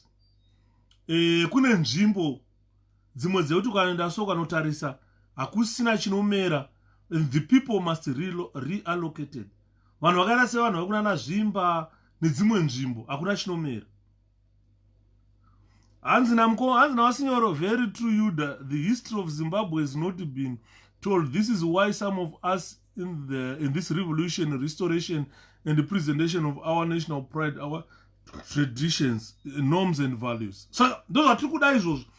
Zvandiri kutaura panapa zvinhu zviri mupolicy yenew government. Those people, kana maivhotera Zanu PF, it's time to think. For the past 42 years, vana vaiti promisa. Votipa marori tokwira, toenda kunovakambenera chitamba ngoma tichiridza ngoma. Tasvika ikoko topuwa bar resipo 2 kg sugar ne 1 liter yemafuta. Patinodzokera kumba hauna mari yekuti unokwanisa kuzviitira something. The next president of Zimbabwe, the next government of Zimbabwe is looking into your plight and will look after you. Because by now chembere dzakuma 64, 65 years. Vana chimbwido nana mjiba. At 65 years, kana kukanzi Zimbabwe yanaka, kwane factories, companies ari kurecruita vanhu. Ukaenda kunomira une 65 years. Womira nemwana ane 18, 19 years ari kutsvaga basa. Do you think the company will employ you kunosimudza masaga? Or do you think the company will employ a 65-year or 67-year-old person to go and stand on a machine per production line kumira for 12 hours or 8 hours? You will never do it. So the government should move in and chip in to look after you. So this is your opportunity. 2023 is your opportunity. Kuti vana mjibha, vana chimbwido. This is your opportunity that the government is promising to look after you. And it's not far away. It's just 22 months to come. This pen and your X on the right candidate is what is going to give you life until you die. So it's all up to you to use this pen wisely. Zanu PF ikati uyai mtore majuzi endaimunotora. Kune majuzi ari kupfekwa kuzanu euru. Pamuchatengeserwa mukanzitora pfekai. And Zanu PF ignored those people. It is said to see that those who did nothing during the war are eating and benefiting. This is the most painful thing. And rukutaura a good example kumba kwedu. Ndina mbuya vangu vane mwana womuzipura ariko. Vaya vakomana vainziko gandanga rijedherere vaya. Vakasiya mwana muzipura ariko kumba uko. Atokura murume mukuru. Ukaona kutambura kwaari kuita zvinorwadza. Mai vakabariswa vakasiyiwa nezipura. Hazvinoti mazipura chete, magandanga ese vanachinotimba. Vanachenjerai hunzva haya vangasiri magandanga angari mapuruvera. Andiri maona. So what we are saying is the suffering that these people faced during the war. They suffered harassment. They suffered rape and torture. Magandanga ekutaura tukarega kuzviita, they were telling these young girls, they were young girls by then. They were young comrades by then. They were under constant surveillance from these Magandangas. And they were harassed. When the soldiers come, they harass them. Why want to scan at my 14, 15 years? Tuchita numbu. Ndosaka mchona Zanu PF yakati legal sex majority ngaite 12 years. Because vaibata tuma 12 years twachungwa dzihondo. Ma DA yakauya kune vainzi ma DA vaiva. Nofunga ndo makuti some of them will come ma DA training deputy yanenge ngairi kuna prison. Kwa vai trainer ma DA. Saka kwaiti ma DA akauya, ma soldier akauya, they were harassing them. Vaionekwa vana vane ma 14, 15 years vachipusha matumbu kudai. And magandanga akauya, they were also harassed. Saka you find with Vanachimbwido, they never enjoyed peace during that time. And after independence, the government neglected them. They never got anything. And those Chimbwidos, now they are still suffering. They are still suffering. As I am speaking, they are still 42 years of independence, they are still suffering. Vana vacho vakazvara during the war. Vachiri kugara navo mudzimba dzavo. Boza vamwe vacho vakazoroorwawo vakaita dzimba, but vana ivavo nanhasi vanavo mudzimba, they can't work. No jobs in Zimbabwe. No factories and nothing. So the Chimbwidos are still suffering. They risk to be called Chimbwidos. And the soldiers, they were baits, like they were used as baits by the soldiers. Kuti kana tauda kubata zvimagandanga kana kuuraya magandanga tinovauraya sei. They used those same Chimbwidos. Saka you find that they suffered from both ends. The Rhodesian Front, the DAs, the Magandangas, they were all harassing these people. And after the war, those people got nothing. They got nothing. Until today, they've got nothing. Havana dzimba dzekugara chaidzo. Havana pekudya. Vana vacho havana mabasa. Vari kukwangwaya. Vakada kuti vatengese musika, vanouya magandanga opwanya musika yacho. Vakada kuti vavake zvidhina, vanouya magandanga votsika-tsika zvidhina zvacho. Vakada kuti vachere ivhu vatengese, magandanga ari kuuya ovasunga wakanda kujeri. Kunzi uri kuchera uchitengesa ivhu zviri illegal. Magandanga ari kutengesa goridhe, ari kutengesa platinum, ari kutengesa zvisikwa zvenyika yeZimbabwe. Andiri muri kuona. At the end, those people are suffering. Vanachimbwido, they are suffering. And for us to think that when they were girls, when they were boys, they were so brave. They were so brave. They feared nothing. They assisted Magandanga kutakura nyere, kutakura mabambo, kutakura zvipfuti. But what did they benefit after independence? Totally nothing. The comrades, they promised them bread and butter. After war, they were said, you are going to enjoy, we will do this for you, we will do that for you. Instead, after war, they enjoyed beating and killings. During the war, they are the same people who were beaten. They were the same people who were being killed. The Rhodesian Front will kill them. Magandanga will kill them. They will be suspected of selling out. Ndine a very good example. Ndakataura na mbuya vangu musuno. Zvikanzi kuChipinge uku. Murume wamoti 𝗕𝗲𝗁 𝗪𝗂𝗁𝗂𝗁𝐴𝑘𝑒𝑛. Hanzi haana kurwa hondo murume. But aita zvekuuya here and there kunana Chipinge. Hanzi aita akasvika kwekwe kwaibva kwanzi Magandanga ndeapi. Zvezvokuti munobvunzwa mibvunzo. Imi nekutya manje munogona kutaura zvisizvo. Hanzi vasikana vese vaitaura zvisizvo vakaurawa naChiwenga. Chiwenga ndosaka muri kuona ero zvimere akufamba nezima stick yayi. And Chiwenga haana kana tsitsi. Because hanzi he was like that. Vaitontaura mbuya yangu zvikanzi Chiwenga idofo shepherd. Aicheka ega mutsipa. Aidimbura ega musoro achiuraya. Vakantaura mazita evasikana vakaurawa naChiwenga. I'm not going to mention them.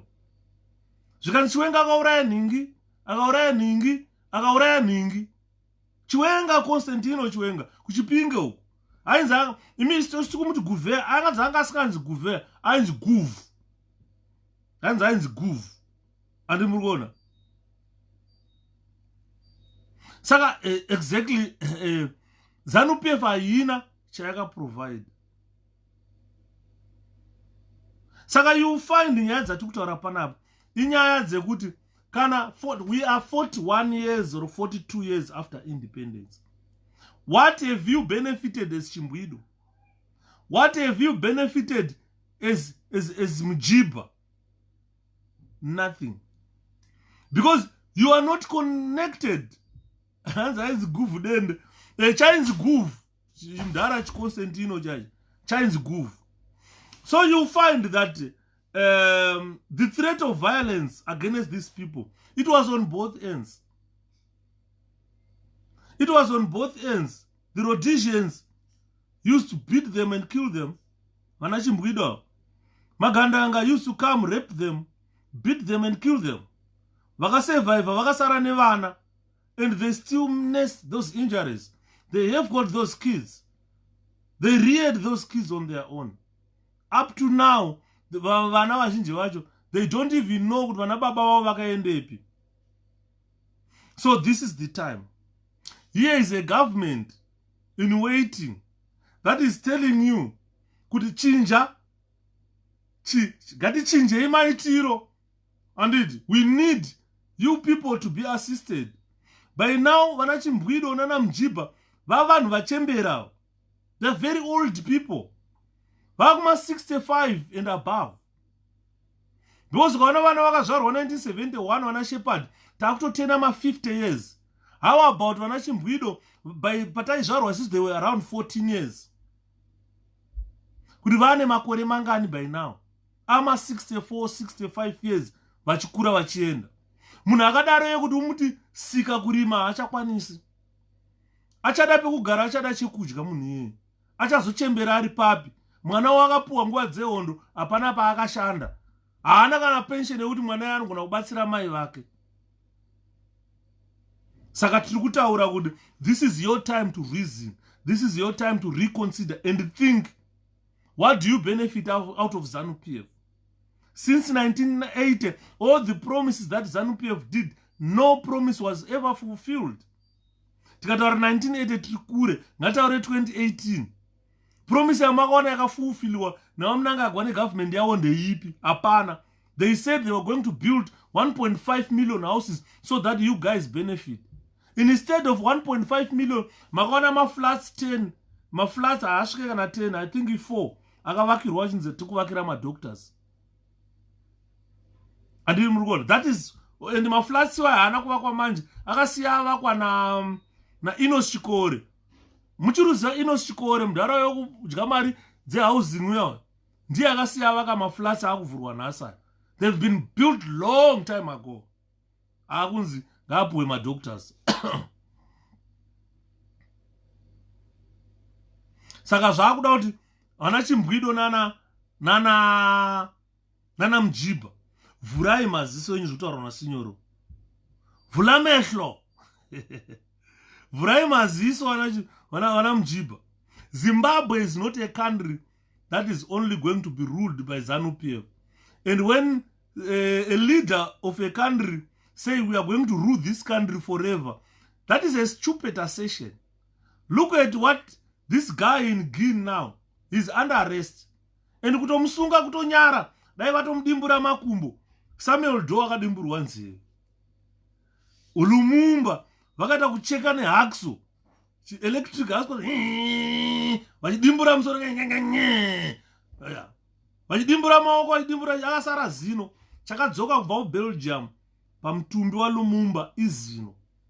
Vaiti vachicheka zvavakamuita Lumumba vakamucheka kuita mapieces vachisa muacid kusvika apera anyongodeka apera Lumumba. Chakasara chisina kunyongodeka mazino aanonetsa. Zino kazonaro nyongodeka dedi ameno. Ndo chinhu chakadzoka chete kubva kuBelgium zino raLumumba. The rest vaicheka vachisa muacid. Asaka toita sei we can talk till the cows. Ndo zvatiri kutaura atdp kuti let's register to vote in our thousands, in our millions. We have got the opportunity to dethrone Zanu PF. We can detect it. Saka tiri kutaura kuti vana Chimbwido, vana Mujibha, batanai nevanhu veZimbabwe. Muvakirwewo dzimba dzekuti kana maakuenda munosiyira vana pekugara. Vana ava vanowo mabasa ekushanda for the kana mwana wako ane 50 years pakungodiwa 10 years dzekushanda or 15 years chete obva aretire. At least anenge awanawo kapensheni kuti anosara achidya. Azochandura iza amufe Sinyoro muripo. Saka ndiri kutaura kuti mukana uripo. Vaivotera Zanu PF hoping for the better for the last 40 years. This is time to change. Ndozvatiri kupindura TTP, ndozvatakuda kuti tiite. Anditi muri kuona. Because ukada kuona vana Chimbwido vazhinji, especially pakapera hondo, vazhinji havana kurecruitwa into maforces. Inini ndakaita rombo rakanaka ndakashanda kuprison. Ndakashanda navo vana Chimbwido. Kune rimwe zimbuya toti mbuya anonzi Mupofu akaitwa deputy commissioner kuprison recently. Ukaenda pamadeputy commissioners akaitwa kuprison, pane one aive dog handler ainzi Ndanga. Ndakaona akaitwa deputy commissioner general ainzi Ndanga. He was just a dog handler, that guy. Handizive nhoroondo yake yekuenda kuhondo anonzi Ndanga. Koya anonzi Mupofu, mukadzi anonzi Mupofu. Ndambotaura nhoroondo yevanhu vaviri vava. Kana pane magadhijeri ari panapa vanga vasingazive Mupofu, mbuya anonzi Mupofu yawo. Aive nemwana wake mbavha, ane mwana anoba mbavha. Mwana wacho haabve kujeri, imbavha. Mbavha inoba zvinosiririsa, mwana wacho haabude mujeri. Handifunga kuti kana nanhasi kutaura kwandiri kuti ari panzi, anofanira kuva ari mujeri mwana wake. Anoba zvisingaiti. Murume kacho ndakazombobata shamwari yangu mumusa kuda kukatsemura nemupama ndikati iwe unorovawo papapa. Honestly, kana uzwa kuti waita hasha ndepapi paungarovapo. Usarova siya. Shapiro, ndomuuraya munhu ndikati aiwazve. Urutauro nomuuraya. Unobva umudi mupama yik. Ubva anda negotsi ubva ati zi. Type dzakadai iso dzine ngozi. Ukarova anobva afira ipapo. Ufamba uchinzi wakauraya munhu. Saka ndaigara ndakabata bhuru wangu aive nehasha dzisingaiti. Ndagara ndakabata usadaro kana usadaro. Ndobata. Gara pasi. Saka ainditeerera. Mbuya vanonzi Mupofu iye wandiri kutaura nezvake. Ndakaona akaitwa deputy commissioner kuprison. Kana pane veprison vari panapa. Muri kuziva kana makateerera padaitaura nyaya yemwe murume ainzi 𝗪𝗶𝗺. Vana 𝗪𝗶𝗺 ivavava neye mukadzi anonzi mupofu vaizviti mazipra. Ngatisabata vanhu kumeso nefreedom through the ballot. Hapana. Saka uri kuona vaiti macomrades ekuzipra. Chimbuya icho chinonzi mupofu haasi muzipra. Aizviti muzipra akazviti mucomrade haasi mucomrade. Ndichimbwido. Ndo vana chimbwido vakapinzwa kuprison vachizvinzi macomrades. Pane pakambonetsa mupofu iyeyi na iyeyi anonzi 𝗪𝗶𝗺. They were junior officers. Havana kutombobva vapromotwa mujere nenyaya yekuti vakanga vachinzi havasi War Veterans vana. Vaiva vana mujibha. Pavakaenda kuvetting they failed to satisfy the criteria yevetting kuti vataure kuti kana vachizviti macomrades vakaenda kupi nekupi. Andori kuona. Saka uyu Piri aizikanwa nenyaya yekunzi paakabviswa kuarmy achiuya kuprison akauya nemhosva akatombogara mujere ari paremand prison achinzi ndiye akauraya musoja ainzi Captain Leah kuwange akaurawa na 𝗪𝗶𝗺 iyeye. Ipapo ainzi 𝗪𝗶𝗺 kwete Piri. Ndiye akauraya Captain Leah akambosungwa akauya kuchikurubhi akagara ari muremand prison ari bandit. Pakapera nyaya yekunzi nyaya yake vakuitwa pachinzi hapana evidence kuti adzokere kuwange. Masoja mazipra aipenga kuwange vakati munhu iye hatimudi because aishanda kuzipra intelligence. Saka anga achiita kunge munhu anga ari kuarmy intelligence. Saka mazipra akapenga vakati hatimudi munhu akauya tinomuuraya. Vakati akauya tinomuuraya.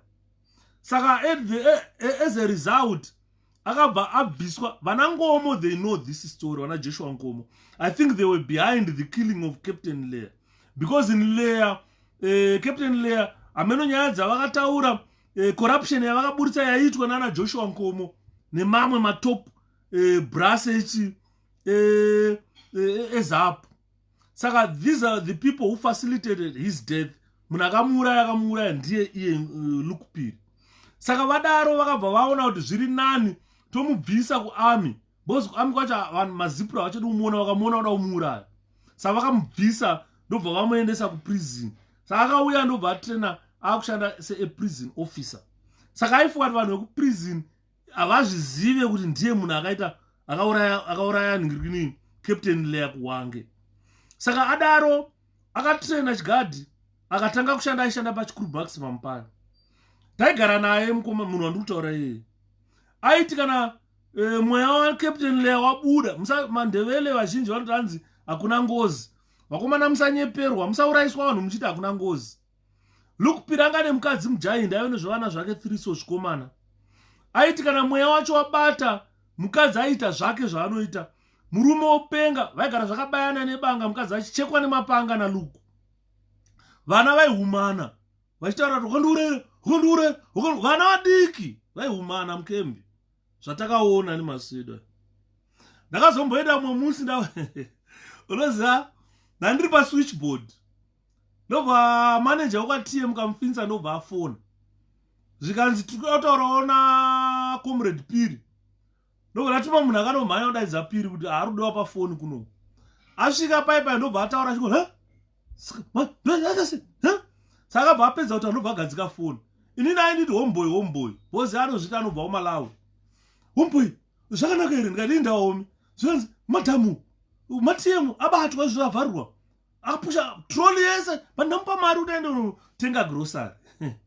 Saka abva aenda ndobva anosvika ndobva abhadhara grocery racho ndobva atakura ndobva auya nemukadzi. Zvasvika kumba kubva atanga kutibura mukadzi. Saka takakuti zvikurovana kumba uku. Takazomhanya isusu kataitwa mahomeboy. Tikusvika mukadzi haana bhurugwa haana kuti asei makumbo ese ari mudenga yeruku ari pamusoro ari kurova.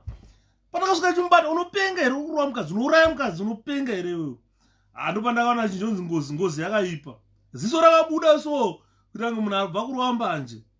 Apa mukadzi wacho paakasimuka nhongo chidhina ada kuuya kuzodzosa tikati takabata tikati aiwa chirega kurovana. Andiriona.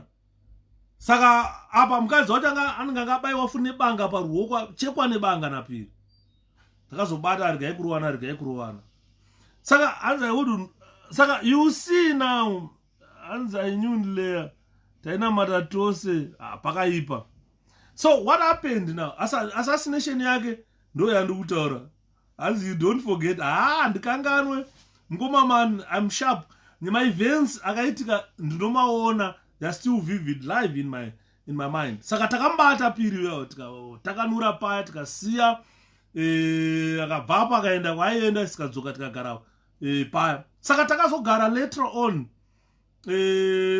ndo pakatanga kunetsa nyaya dzema veterans idzodzi. Piri ndobva atakurana nambuya mupofu, anonzi mupofu wandiri kutaura mukadzi. Ndobva vaenda ofisi yamudhara ainzi vice president ainzi Musika. Aive vice president ipapo ndimusika, Joseph Musika. Ndobva vaenda kwaJoseph Musika, kuofisi yaMusika. Vana Piri akanochema pamberi paMusika. Musika akati chii chiri kuitika? Musika akati Piri akataura akati, muri kuona here chef, handina kana rengi, asi imimi ndimi akandiitisa network. Munoda here ndiende paguva raJoshua Ngomo kuHeroes Acre ndonoudza Ngomo kuti nanhasi kwamakandiendesa kweko handisana puwa rengi, handina kupromotwa. Musika ndobva ati alright chinyarara. Zvikanzi ndonozvitaura ini, zvikanzi chinyarara Piri. Ndobva vamusilenza because vaiziva kuti vakamushandisa network rekuuraya Captain Leah. Ndobva vamuti chinyarara Piri. Ndobva Joseph Musika abata foni akafonera Zimondi. Zvikanzi Zimondi, criteria yenye yepromotion kuprison yakamira sei? Ndobva ataura zvikanzi aiwa kaZimondi, ndina mupofu woman, ndina Piri, look, vese ava maPO2 vandinawo panapa, mazipuraya akunzi mazipuraya akarwa hondo. Zvikanzi izvozvi they are promoted with immediate effect. Ndindadaro. Saka vakabva vabva paya zvikanzi dai munoona Zimondi. Ndobva vaenda kuprison head office. Zimondi ndobva atokupedza tsamba yacho achisaina. Zvikanzi endai quarter master. Vakabva vaenda quarter master, vakasvika vakapuwa 2 stars. Mukoma kopati ndeipi? Handavewo pa live presentation yako. Thank you my brother, thank you so much. Piri ndo gore roro, I think ndo gore rakatanga kusalutwa 2 stars. 2 stars dzekuprison dzadzisingasalutwi. Ndo gore rakatanga kusalutwa 2 stars iroro. Kandi ranga dzatanga kusalutwa the previous year dzaakusalutwa. Saka akabva auya Piri pa training depot. Saka saingomuziva ari PO2 apa anga akapfeka baba barathia dzakaroverwa apa pakaiswa cloth badge pano. Saka ingoti akangosvika pane vanhu maPO2 vake boss atichangoshanda naye ari junior officer. Aiti akasvika pamuri aibva amira kudai so. Ivi sasikaziva ari shefuka. Takasaka kuona ane 2 stars. From PO2 to 2 stars. Zvakaoma. Vanhu akajamba 2 rank kuti PO1 SPO ozopuwa uPPO. Akabva apuwa commission rank yaisalute. Aibva amira kutarisa kuti same sina unosalute. Yatove mhosva. Homeboy, hauna kusimuka kunisaluta, ndakazomudi 𝗕𝗲𝗁 maniyo. Unoziva na Yuda taita ngetinorova mbanjeka. Ndabva taudza rash, get off man. Unotava ndikusaluta, who are you? 𝗕𝗲𝗁, irengi dzekufidha wana wako.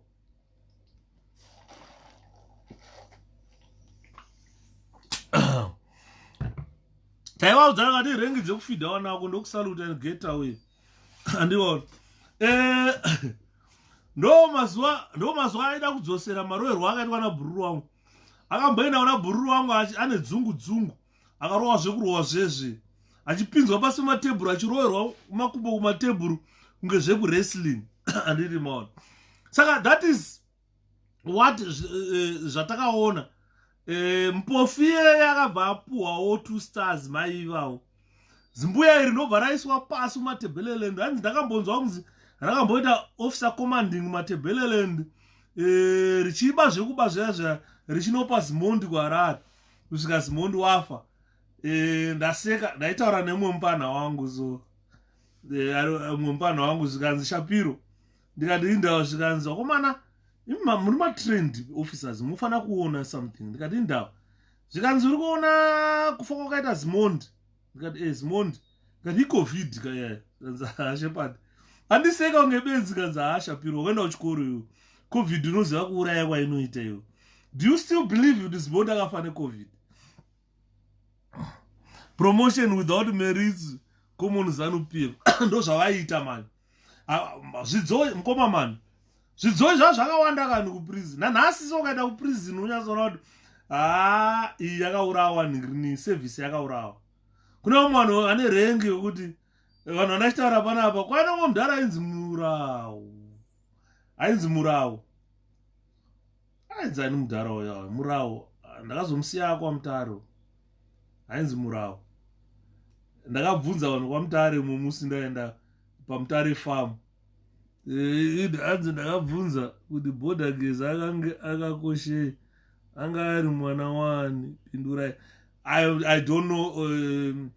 Inini problem yangu signor, I don't know much about vanhu vekuzanu. To be honest with you, I've never been Zanu PF person, and I don't really understand vanhu vekuzanu PF. Handinyanyovaziva. Vandoziva ndo vashoma vandakainteracta navo. As you look at the cabinet, vashoma azvidzoi kani. Murawu, mudhara Murawu iye. Ndakabomuti Murawu. Tati pachikurubi paMutare farm. Ndaenda paMutare farm handisi ndaidei. Ndobva ndasvika ndikabvunza zvikanzi officer in charge ndava Murawu. Ndakati what? Zvikanzi Murawu ndiye officer in charge panapa. Ndikati vakomana moshanda nezvidzoi zvidzoi. Munhu asingagoni kunyora kana kuverenga ndiye officer in charge. Ndikati jeri rakaura. Saka matakati regai tisiyane nazvo isusu. Tikasiyana nazvo.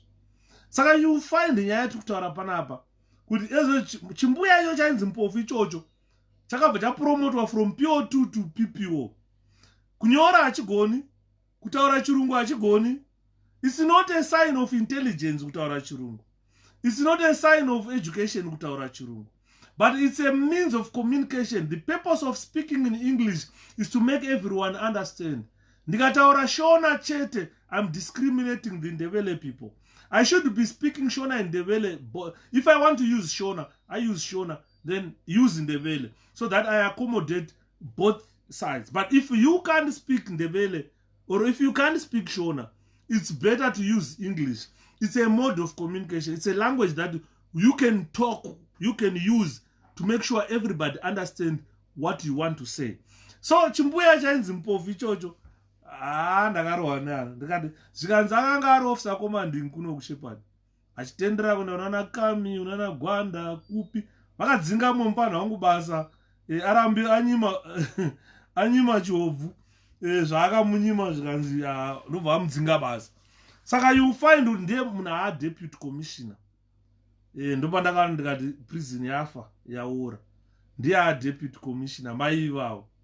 From there I don't want to talk about Ndarandanga.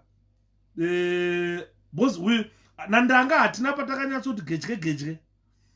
Pandakatanga kusvika patraining depot inini, ndichitanga kuya kuzodzidzira zvekutraina vamwe vanhu. Ndakasvika vanandanga varipo vachinzi madog instructors. Vachitungamirirwa nemumwe mudhara ainzi Chibaya. Mudhara ainzi Chibaya iye nanhasi handimukangano. Ndakamboudza zvaakaita Chibaya ndiye anga ari head wedog section instructional. Akangopromotwa I think from PO1 to CPO erapwa 3 stars. Papa pachinzi pari kutsvagwa dog master kana kuti chi ndobva ayangopromotwa iye Chibaya iye. Irengi dzengonhongwa ngonzi saka munhu aifanira kupuwa rengi idzo dzainzi mbudzana. Saka Chibaya uyu akamboti mwe musi ndiri paJuti paBhawa pane kaBhawa kanonzi Vakanai tavern kekuchikurubu patraining depot. Saka ndaigadha ipapo manheru. Ndichigadha ipapo manheru takaisa boom gate rekuti motikari hadzibvumirwe kupinda besides a delivery van.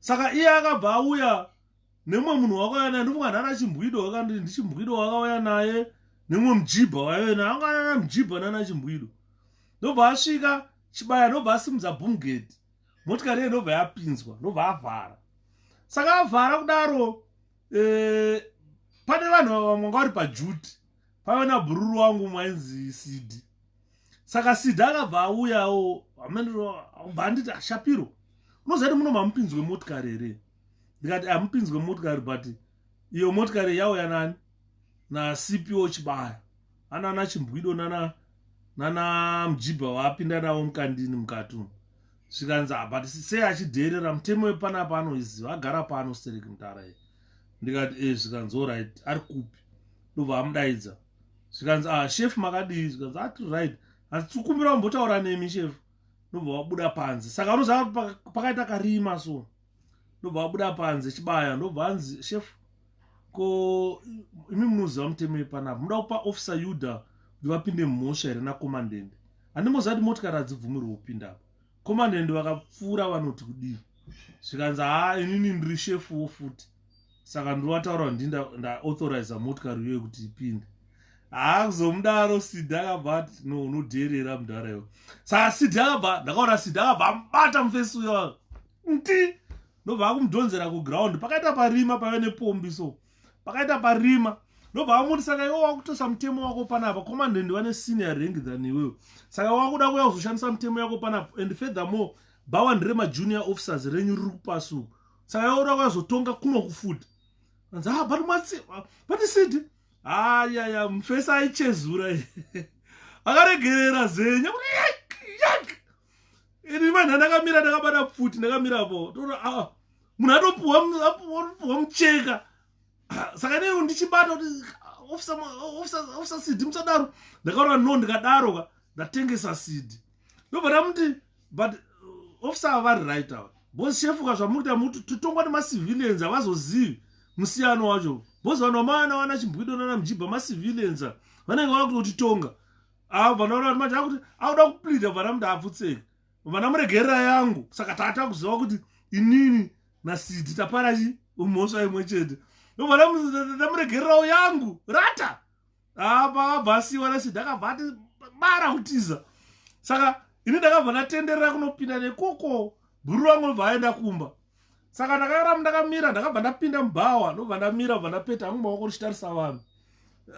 ndichitarisa vanhu saka bva aenda pane mumwe ndaiti mukoma ainzi Rodzi ndobva asvika pana mudhara Rodzi zvikanzi Rodzi zvikanzi kwakanaka here zvikanzi Yuda naSidi vari kundirowa zvikanzi Yuda akurowa zvikanzi Yuda arowe munhu usanyepere mwana iwe zvikanzi ndarowa naYuda zvikanzi warowerwei zvikanzi vakuti bvisai motikari apa saka ndadaramba zvikanzi iwe wakamboona pane motikari here ipapa shefu munodenda endai mobvisa motikari ndopakabva apinda zvikanzi handidzoke kubhawa remabhoyi ndobva apinda handiakomana bva motikari ndobva warowa pasi saka takagara zvezvekuti tave neprivilege yekuti kana uchida imbwa waigona kunotenga kudog section kana uri munhu anonyarikana unopiwa saka ndakazoti ambuya vangu vaida imbwa ndikavati amama tine mbwa ma4 eyes anowanika kuprison saka ndogona kutsvagirai epapi kuprison because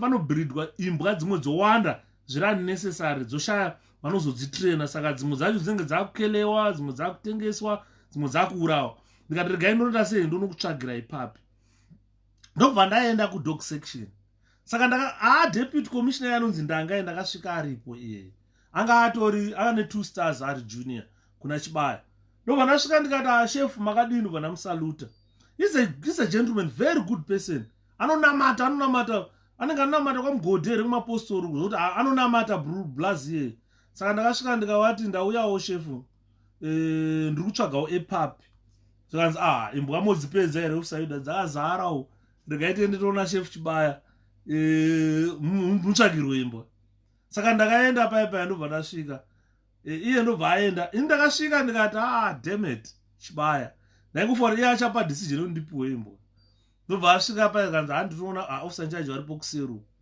ndobva ndasvika paipai ndobva asaruta maswera sei shefu taswera akagara pazuva kakabva kangobhuresa muri sei officer Ndanga zvikanzi nondirit ndauya nemwana wenyu officer Yuda instructor vedu training depot vari kudawo papi zvikanzi vakasimudza kachisa vakatarisa ndovakatarisa ndanga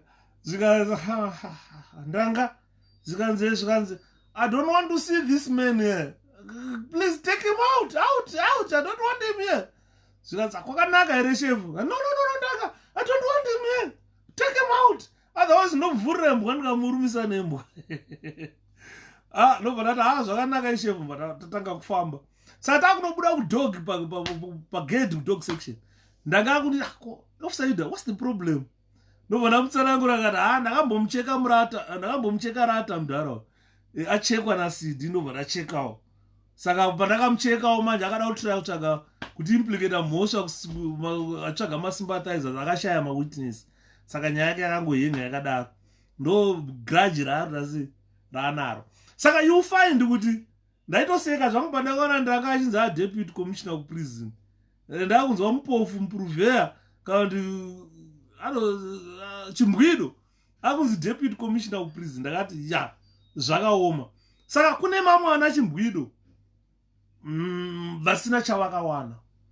Saka ndakutaura kuti for the past 40 years prison yakwanisa kutora chimbwido muita deputy commissioner ari 1. The rest muri kutambura. Panongoya ma-elections, vote Zanu PF. Tichazokupai minda, tichakupai matractor. Pakauya matractor akabva kuBrazil ekuti aikwana munhu wese.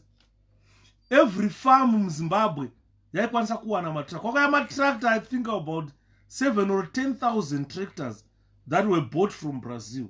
Zvekuti every farm muZimbabwe yaikwana 10,000 to 3,500 commercial farms. Kwakauya 10,000 matractor kubva kuBrazil. Aikwana munhu wese ane farm aikwana tractor. Pana nhasi hakuna munhu akapiwa tractor idzodzo. Dzese hameno dzakaenda kupi muZimbabwe? Hapana ruzivo dzakaenda kupi. Ndofunga ndo dzaingotorwa naNazimondi vachingoita 5, 10 matractors achingodzikuenda kupurazi kwashefu kuba mahosi ese eprison akabiwa, mabhiza aibiwa achibiwa, mombe dzichibiwa. Andivona ndo vamoti macomrades wayo. But havana kana mumwe musi wawakambokurangarirai vana chimbwido kuti vana chimbwido emimi muchadawo mombe, muchadawo mapurazi, muchadawo matractor, muchadawo pekugara sevanhu vakarwa hondo vachishandisawo a different type of weapon. Because weapon yamaishandisa yanga iri weapon yedeath or survival. Kana waramba kurara nemucomrade wotourawa.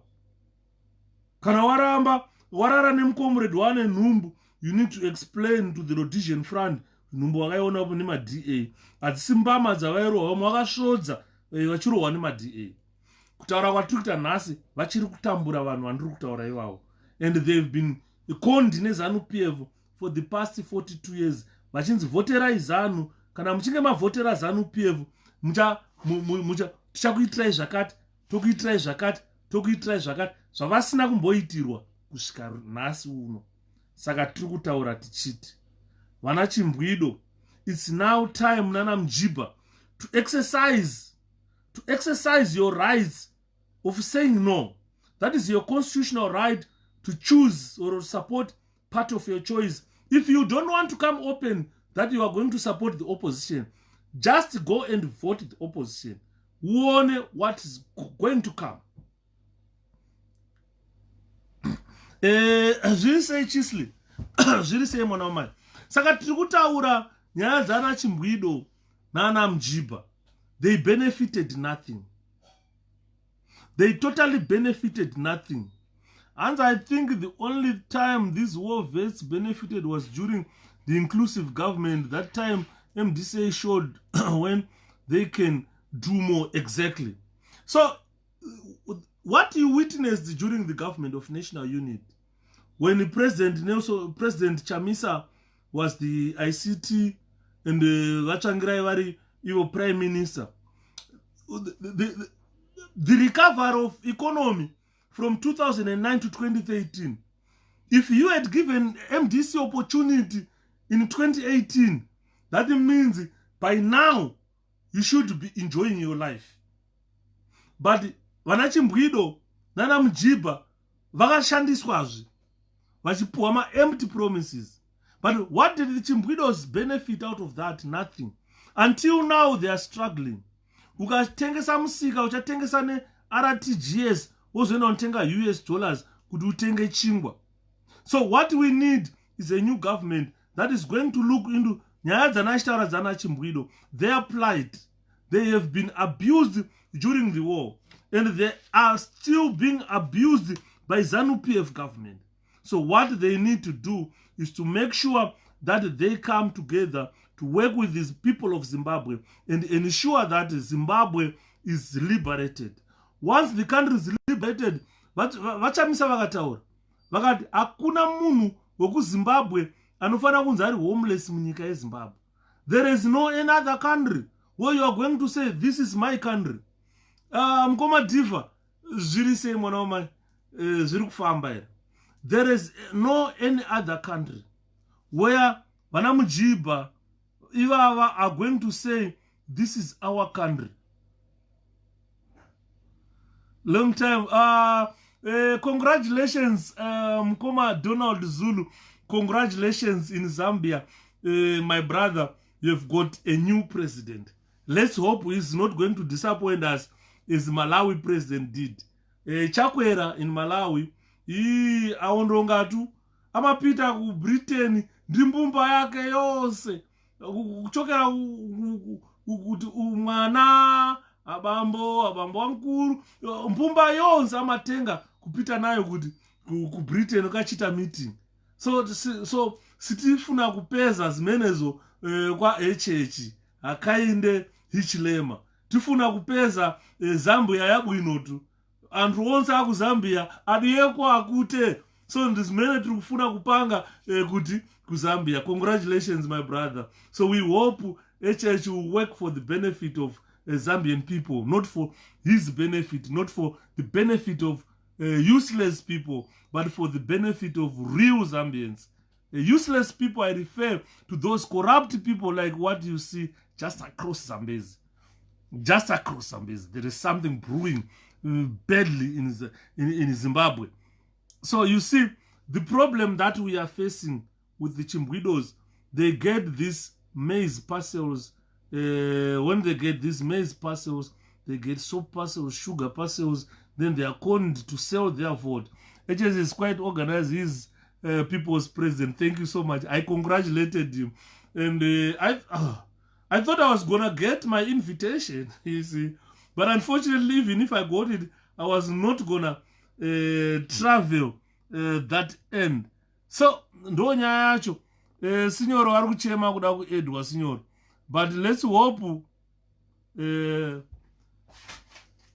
keeps on. I'm trying to add the signor here.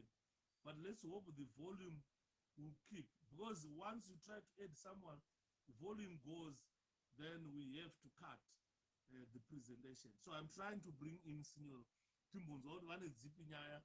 Pananya Zanashtaura, War Veterans and so forth. Vanachi Mwido, but I see the time. You accept my food parcels, muchinzi tivotereto zokuitira zvakati zvasina kuitirwa for the past 40 years. Signor, it has declined. It has declined. It's declining, signor.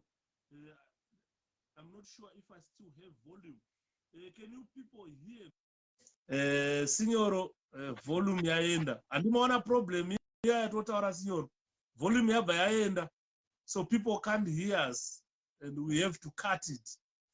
But I can hear you on the other gadget. Yeah, but the volume now, look, people are complaining. Send me your side. Bulgaria, you represent us there. I definitely do. I'll give you. Did you hear a coup today? President Arasa is back. Right, and the volume here, Zoga Signor. Magadi Baba. Tiripo mkwasha, wadiko mkanya. That's man. Vachitaura nyaya yana Chimbwido. Nana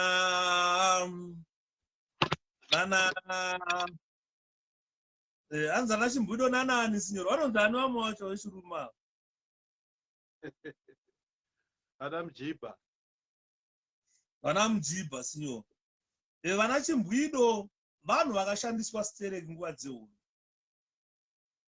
Vazhinji vacho vakazvariswa vana 2, vamwe vane vana 3, vamwe vane 1, vakazvariswa nemakomrades vachinzi aiwa nyika ikaita zvakanaka tonazokutorai tokubatsirai toita sei muri kutibatsirawo. Due to fear and distrust, a lot of things happened. Vana chimbwido havana anything chavakazowana kusvika nhasi. 42 years down the line they got nothing. Amene munozoona sei sinyora mapinda musina kugadzirira akasinyora. Ndaachimbosimira ndachangosvika. Yeah, you know, Zimbabwe makadiko, the voice of the opposition here present, represented Nechaunga. You know, the narrative that you are giving, Kwasha, you know, bata because it is true that the current dispensation, I like to put it that way, is since forgotten. They water too much. They waffle too much about the gains of the liberation struggle, but they've no basis whatsoever, and they don't even understand what it took to liberate Zimbabwe. Ndanyora apa nchiti musabato kumeso nana chematanda ana chinotimba. It's very simple mathematics, man. Kuti utiwo munhu anga ane makore mangani at independence, less makore ake iko zvinezvi, anzi achinongobuda. So what you are saying is profound. Kunotori nevanhu vakaita zvinhu zviri nani nyange vasina kubata kuti ana chimbwirwa nana Mjiba, because a revolution struggle is not a one-man band. There are a lot of things that are put together to liberate a nation, and hence the politics of the land, which was vanhu vanga vari mumareserve vachibika vachiita sei, and that has not been aligned properly. Kana totaura kuti the history of Zimbabwe has not been told. In fact, the liberation struggle has been hijacked by thugs. I'm not a regime apologist, and kana takutaura nyaya kandotaura zvinhu zviri bla. Vanhu vakawanda vari kupesuka havana kana chavakaita chine musoro. And just to highlight a bit, unoziva kuti pane mamwe mashoko anotaurwa akataurwa recently nemukomana uyu chiagent ichi chimutemba muriswa ichi, because indowanzoti kazhinji nyangwe munhu tunisa toziva kuti agent yamunangagwa. It's not a secret, but sometimes we should tape from the things that he said. Pavaitukana namutsvangwa kuti vana mutsvangwa vanga vari kuchikoro vanhu vachirwa hondo. So we are talking of on the same line of thought, who really did what, which is what you are alluding to here. It's very important to understand kuti vanhu varege kubatwa kumeso nevanhu vasina zvavakaita, vasina kana mutsvairo. You get my point? It's really sad, and this issue, I hope one day you are going to revisit Nemo, because for a fact, I've met the real war veteran, including one of the first Zanda commanders. They are still alive, but havana pavanokwana havatombozikamwa vanenge vakapfeka manyatera. So the point that you are bringing up here is very important. It's critical. Inoita kuti because we need to look back and say, where did we go wrong, and where are we right now? How did we get where we are? And the hashtag is that the gains of the liberation struggle, right? They've been thrown under the bus. The whole project, the whole liberation struggle project has been hijacked. That's a fact. And while it's there, I want to hear your response on, because my understanding is it's that which is an open, not an open secret, but not known to many. Murwiri werusununguko chaiye. It's a calling. Azviro dundundu. but these people front vanhu vasina kana chavanoziva. Unofunga kuti munhu akaita saJabulani Moyo anga aine 16 at independence, onzi chairman wema veterans pakanyi. So maybe back to you, the question yekuti, do we really understand kuti kune vanhu chaivo vakarwa hondo who are humble and quiet, and it's important to separate that line and expose those who are actually distorting everything, because they are ndo vari kupesuka vachiti vanoda kudhisiva vanhu vakaita seninini ndinonzwisisa nokuremekedza veterans. So they are deceiving kuti vakaiswa pamberi ivavo munobva maremekedza, asi hamusi kuremekedza veterans, muri kuremekedza mbavha. What's your take on that? These are looters masquerading as war veterans. Even if they are all veterans to some extent, hakuna masenior here kwao varipo. And I'm not shy to bring out one name. I'm glad you mentioned some people. There's a comrade, anonzi comrade Mutasi, what they did mass. Very few people know him. One of the first Zanu commanders. He's alive, but akanzi mutengesi panguva iyoyo. And he's been in England. How sad it is. He's been in England all this time until 2012. But the list is long. Some are still in Canada. So, but when we are looking at recognition, let's not just be deceived by those who masquerade as war veterans, vachishandiswa the politics of the land in Zanu PF. Tinopera tese. Zvakaoma signor. Saka handimona nyaya dzatiri kutaura nawo. Takuda kuti vanhu ava vamuke signor. Kana vachinge vamuka voreflecta chii chavakawana for the past 42 years chavakaitirwa neZanu PF chekuti vanomira nhasi vachiti zanu. Vazhinji vavo vachembera signor. Ma65 plus. Kana kukanzi nhasi nyika yanaka, pane ma-industries. Which industry are they going to work vanhu vakura? That means vakufa vasina chavanacho. Ndosaka ndakataura nezuro ndikati problem yaitika muZimbabwe signoro.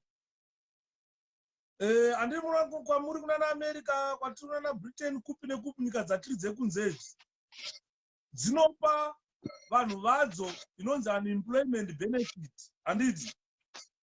Yes. But mukatarisa kuZimbabwe signoro, mari dziri kufanirwa kupiwa vanhu seunemployment benefit kuti vazvichengete dziri kutenga mapatrigalia, vachikambena, vachitenga sipo ne2 kg yeshuga kunopa vanhu ivavo.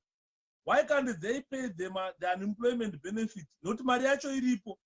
Ma-t-shirts munanga gwakati ari kugadzira ma-t-shirts ekuti munhu wese anokwana, makepi munhu wese anokwana, maoveralls munhu wese anokwana, motikari dzaari kutenga, maprovinsi ari kuwana 10-20 motikari. Iri mari iri kufanira kupiwa vana veZimbabwe's unemployment benefit kuti varareme zvakanaka. Why is Zanu PF failing to pay these people unemployment benefit?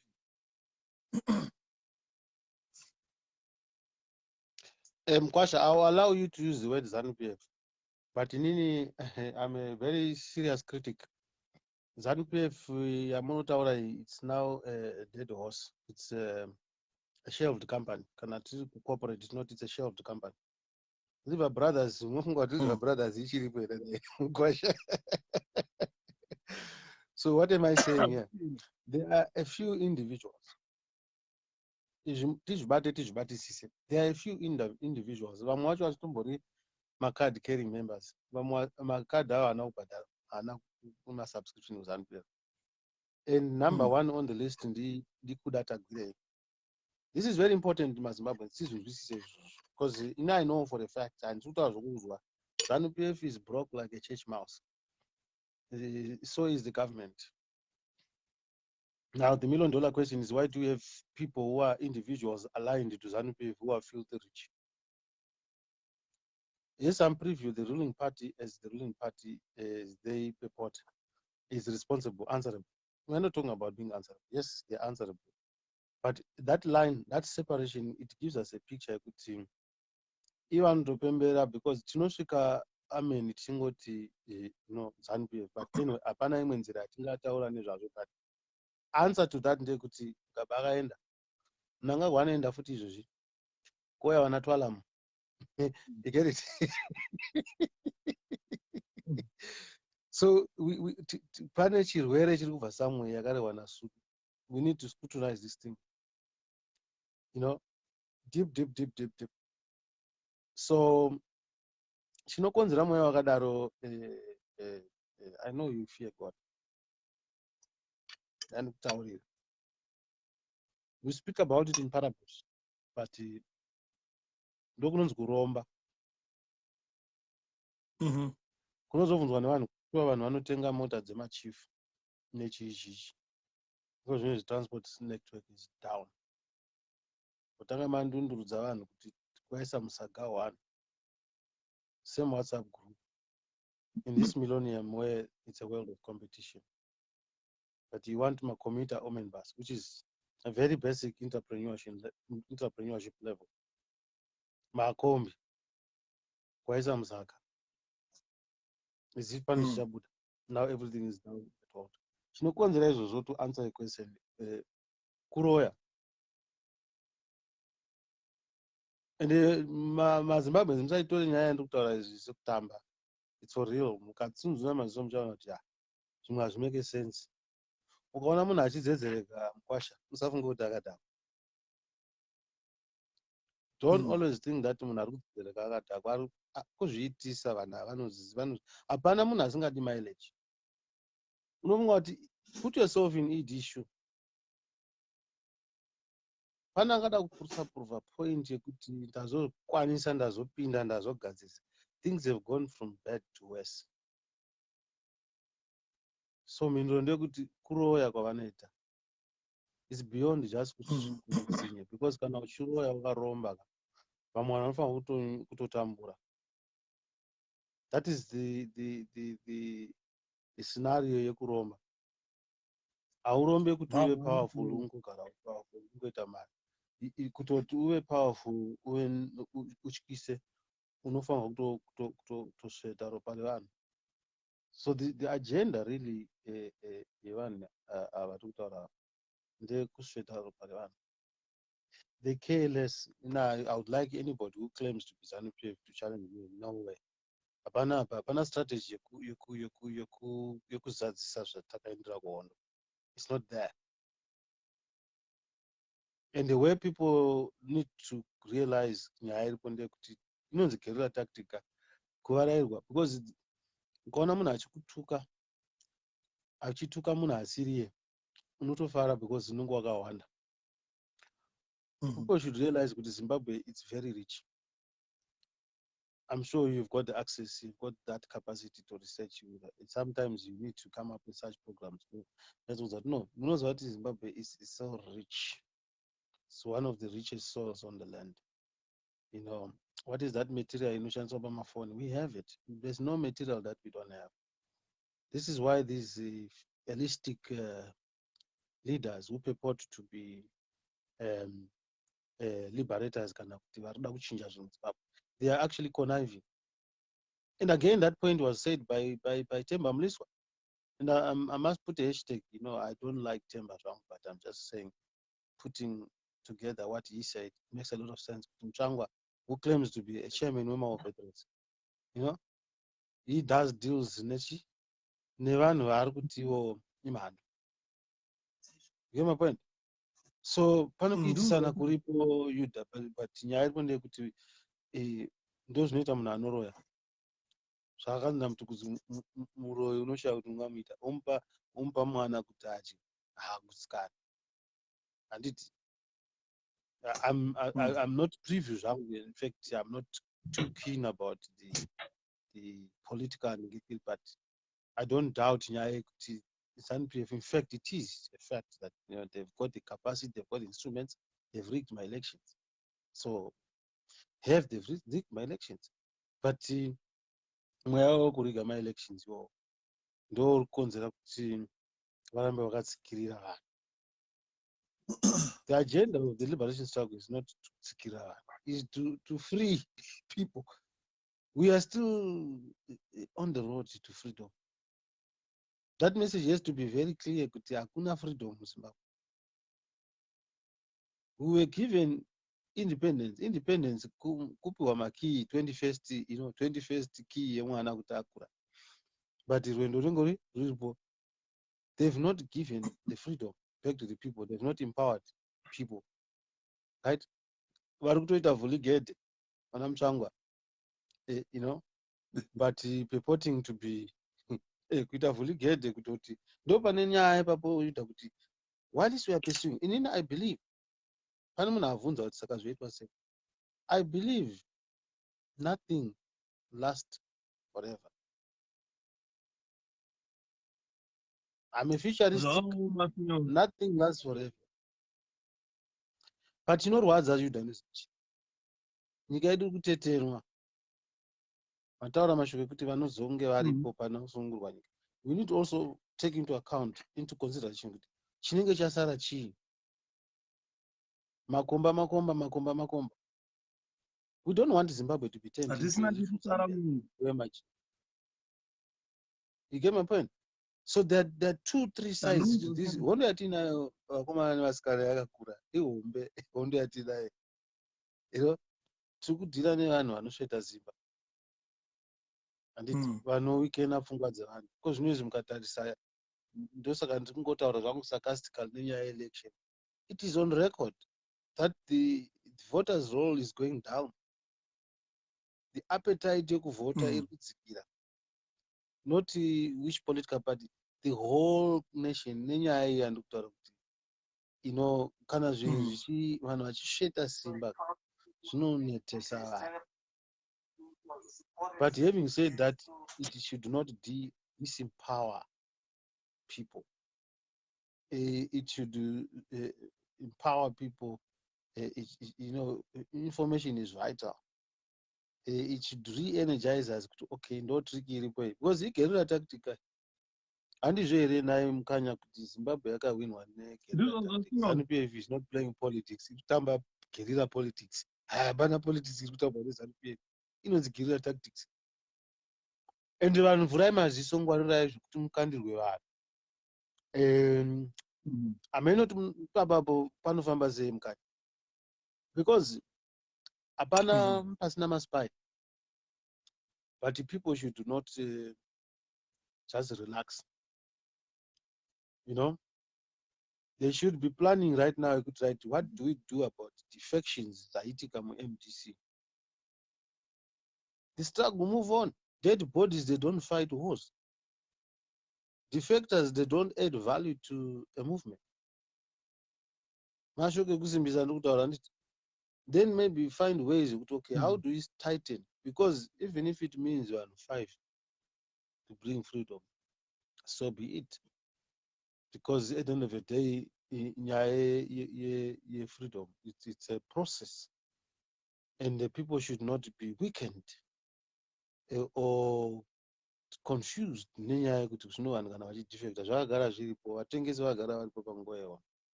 But chiripo nchekuti kuona mvura maziso kuti okay, tasara tiri vangani vari genuine, then kwakuchita reconnaissance, strategize, and reorientation yekuti vanhu vanzwisise kuti nyaya yatiri kuvhurisa panapa ndei.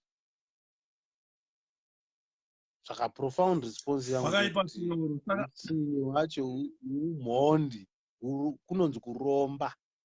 Stage yamakaona yanehanda haisi naye hapana nehanda imhepo kana imukanya imhepo. Mhepo ungaiumba ukaita dhaka ukati mhepo iyi. It's nonsensical. Hazvina musoro. Ende iyo mhepo kana taura nyaya yekuti kana vachinyepa kuti vanoziva chivanhu.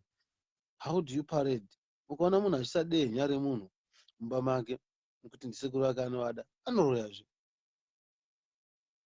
Do you know iko zvinhu zvaimukanya kuti pari kurongwa kuisa musoro waKaguvi pamari yedu? Are you aware of that? Wala samsoro wani? WaKaguvi? Wapererwa kawanhu. I'm telling you. Vanhu vangafunga kuti I'm contradicting myself. I value my traditions and all that, but point andinayo ndekuti nyaya yekushandisirwa chivanhu chedu, kushandisirwa masvombe edu, yekushandisirwa vanhu vedu nemaWar Veterans atiri kutaura, it must stop. Because those are the people that influence the electorate. So when you talk of capture, we need to understand kana chiti capture, because tino capture teseka, because they want to capture. In fact, they have captured. Kana musingavhuri maziso amenenye, musangoti vanhu vese. I'll use myself as an example, so that muzvinzwe. Mukaona ndichingotaura kuti chivanhu, dig into me and find out, am I really genuine? Kune vanhu vakawanda vari kunyepera kunge weculture panapa paFacebook. They are doing it so that they have their own people advocating for something nationalistic. This is how I understand in the guerrilla tactic politics it comes up. Because G40, would you agree with me, Mkanya? G40 it came after the song, or rather the trend, Ekuti Mdara Chembera, we want young leadership. So what am I saying? Zanu PF is hijacked that ideology, that that thinking, Ekuti, we now want new blood. Having said that, I would like to just find out from you, are there any strategies to stop, current administration from hijacking, which I know very well. They've been taking everything that opposition is coming up with for years now. Because patava pakatooma pakatoipa mukanya ndepekuti the same line of thought, want young leadership. They are bringing in vana Twalamu, vana Maititi, because it's really sad. Is there anything being done? Because when we talk of opposition, I think we need to understand we should have that awareness. Are we aware that the G40 concept is it's a rebranded concept from a simple statement by chance, and that is not a Zanu PF ideology. And in my view, there must be protests to take back that what belongs to the people. It's not a Zanu PF ideology.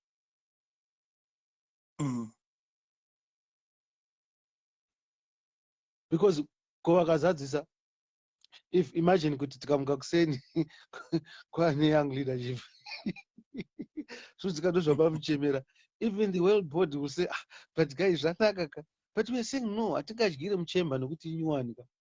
Azviite. Chemba ikabva kumona kana kutalas kana kuti amene kuike kuti kune chi, would you really eat sadza kana kuti pap kana kuti rice nokuti inyuwani uchiona kuti chemba? Give us some light, comrade. Zakaoma senor. Zakaoma baba. Give us some light. Snowfamba say, how can people empower themselves and defend what is theirs? The word comrade is not confined to Zanu PF. Young leadership is not a Zanu PF ideology. Zanu PF tinotaura nyaya yesuccession. But what are people doing to protect their ideas? Because I don't know my ideas. Maona nyaya ndaisa kuTwitter here sinyoro yarwadza mazanu. Asana mbona nezanu vachirwadziwa zvakadai. Yechimba. Yekufa kwaZimondi. Handina kuiona. Zimondi ndakabatiswa nemumupana ari kuprison. Akantaura kuti Shapiro unoziva kuti Zimondi haana kufa neCovid. Zvikanzi unofunga here kuti Covid yakauya ikauraya Zimondi, Perens Shiri, ikauraya magenerals ese akainvolvwa mukuru ndobva yapera, haina umwe wayakazouraya kumusoro.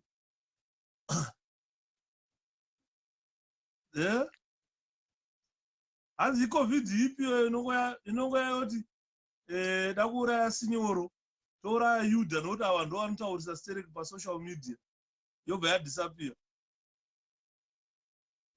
Hakuna COVID yakadaro. Kana ari Perens Shiri, Hakuna COVID yakadaro. Zvikanzi unoziva here kuti people are bitter, Sinyoro.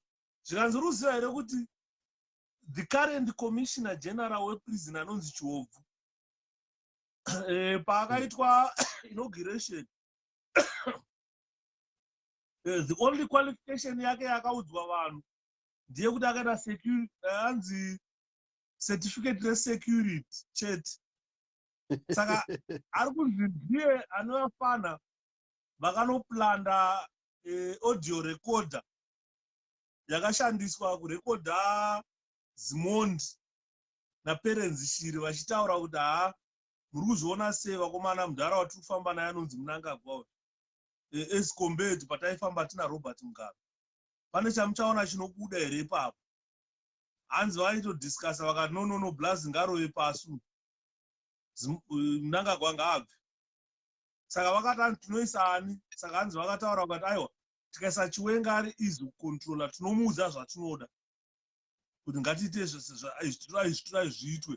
Saka it's like Chiwenga anenge angori ceremonial president, asi tiri ndisi tiri kudrive mapolicies egovernment. Saka hanzi audio yakabva aenda kunoinzwisana, yakatorwa ikanopuhwa Mnangagwa. Ndo zviri kurongwa nanani, mana Zimondi nana Perens Shiri. Because vanenge vakunzi Zimondi naShiri vaive nemafarms akatarisana, plus vanga vari ma-in-laws, amene kuti kune ane mwana akaroora kumwe ipapa. Saka hanzi they were too close. As a result, yasvika uko pakabva panzi Covid, Zimondi Perens arova pasi, Covid Zimondi arova pasi, Covid ronzaniri SB moyo varova pasi. Covid yacho yakangorova rasi yese yakainvolvwa paku chete ichibva yapera. Nerimwe spokesperson rimwe general raipfeka magirazi reari asikene rakarohwa futi neCovid. Vese masoja akave involved paTobrasi vakarohwa vese nechinzi Covid. Now, what I can tell you so profound, and I'm a defender of our land. The current administration, varikunyepa zvakataura zviya zvekuti vanhu vanofanira kuvhura maziso kuti no, Zanu PF they're just using Zanu PF as a ticket. But havana chido nenyika. Havana chido nenyika. I'll humble myself and say it could be, as if I don't know. It could be Perens Shiri akaurairwa nyaya yeland. He was totally against the current strides by the current administration to reverse the land reform. So, it's not everything that's rosy in Zanu PF. So, alluding to what you are saying, yes, it could be somewhere there. It could be true. Yes, I can say I believe it is true that the current administration vanhu vakapinda mubhazi vasina GPS, vasina direction. Saka ndokupinda mubhazi muya vaine huku nemadhongi nechi. So bhazi raakufamba manje pakaita jambanja. Jambanja rinoita ndi conflict of what interest. It's a fact. It's reality. There is conflict of interest. The intended game haina kuzobuda iyoyo coup inonzi coup, which is not a coup. It's very much so. Yeah, kuti they were very vocal. Kuti hapana zvikuitika, hapana zviri kubuda, hapana kwatiri kuenda. And what happens in politics, you deem such people as what? As obstacles. And what do? You eliminate them. So I concur with what you are saying. I concur. Saka 12 o'clock dzakwana ndamenda kunonamata. Regai ningweda summarize maita basa signoro nhasi. Problem before you summarize, I would really appreciate one day, I think it's high time people do a customs politics, Kuti, for example, what really transpired 2017. I think there's an oversight of what is happening in Zimbabwe. That in guerrilla tactic kind of politics. And I think you've heard me several times, what the government of Zimbabwe, right, being used by Zanu PF, is alluding to or interfering on the political structures and succession or the constitutionality issues, the MDC. The mind game, guerrilla tactic, ukarohwa auendi kumaporisa, you do likewise. What am I saying? I think there's need to also look at it this way in perspective.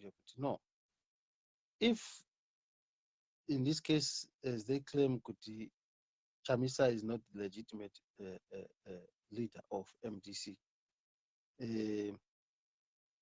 then it follows that ED, Stephen West, is not the legitimate leader of Zanu PF. But what concerns me, Yuda, I don't want to lie, we don't seem as a people to have that critical analysis and when you talk of constitutionality, and the law must be applied evenly, not double standards, or not use politics to undermine the other side. If it is a legally binding judgment, it's a decision there, Chamisa is not legitimate, then Zanu PF on the it is the right of MDC or anybody, and I want to make it clear. Even MDC have the right to say ED is not a legitimately appointed, elected president of the party. It's not a secret that the constitution of Zanu PF demands that there should be a meeting convened by the president of the party, of a central committee. That meeting did not take place. It was a caucus meeting. It is worse than MDC, because at least there was what? There was a national council. So I think that those are fair points. That even legally people can fight and use that, to bring down, call for order. But having said that, if Chamisa is not legit, it then follows Kuti Mnangagwa is not legit, then follows Kuti Kupe is not legit. So what does that mean? It means that the elections 2018 must be declared null and void.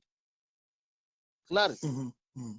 And it's legally correct. It's conspiracy or what? Because the Zanu PF constitution, it means the president,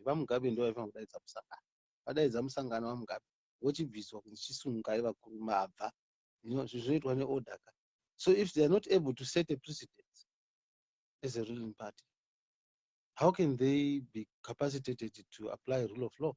So again, in that court ruling, there must be a request to plead with the guard to say the Zanu PF as a ruling party is not capable of maintaining law and order in Zimbabwe. And now in second gear, we are now advocating for separation of duties.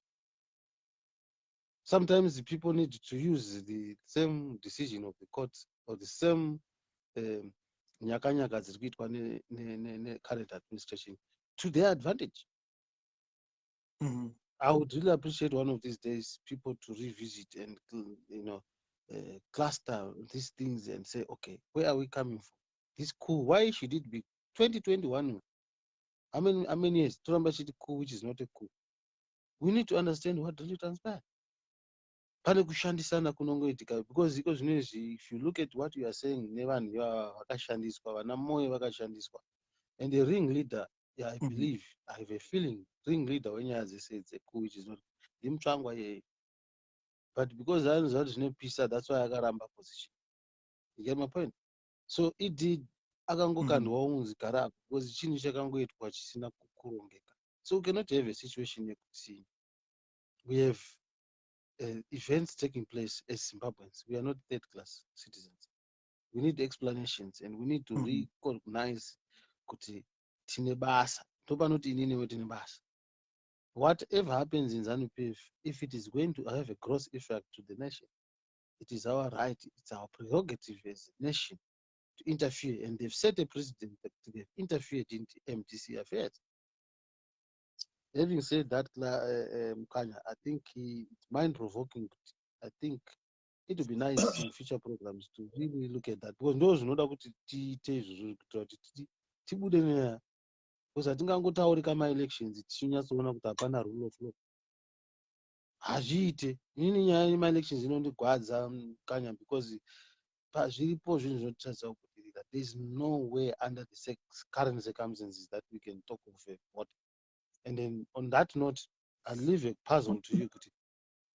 How do you understand we have Pollard Mishandra Pamweka towards a common goal? But at the same time, we're budgeting for election. Who get people? Because the government has to come up with, Zanu PF has to come up with a clear strategy. It's either Pollard, which is a national agenda, and to some extent, I understand why Chamisa refused to be part of that, because Pollard is supposedly supposed to be a national agenda. It doesn't have to be a partisan. Pollard is supposed to be all Zimbabweans should agree. Let's put our guns down and look at things holistically. But again, at the backdrop, Toshiti Takavumira, what is the point of then having Pollard at the same time planning towards election? That is the narrative. Pollard is the chat of election divorce. So it's nonsensical. Anyway, Mkwasha, it's a privilege and honor to have my voice here. Mazita, Signor, wind up. Then we talk tomorrow if we get a chance. Adidiga. Okay, thanks, my Fita. All right, Signor.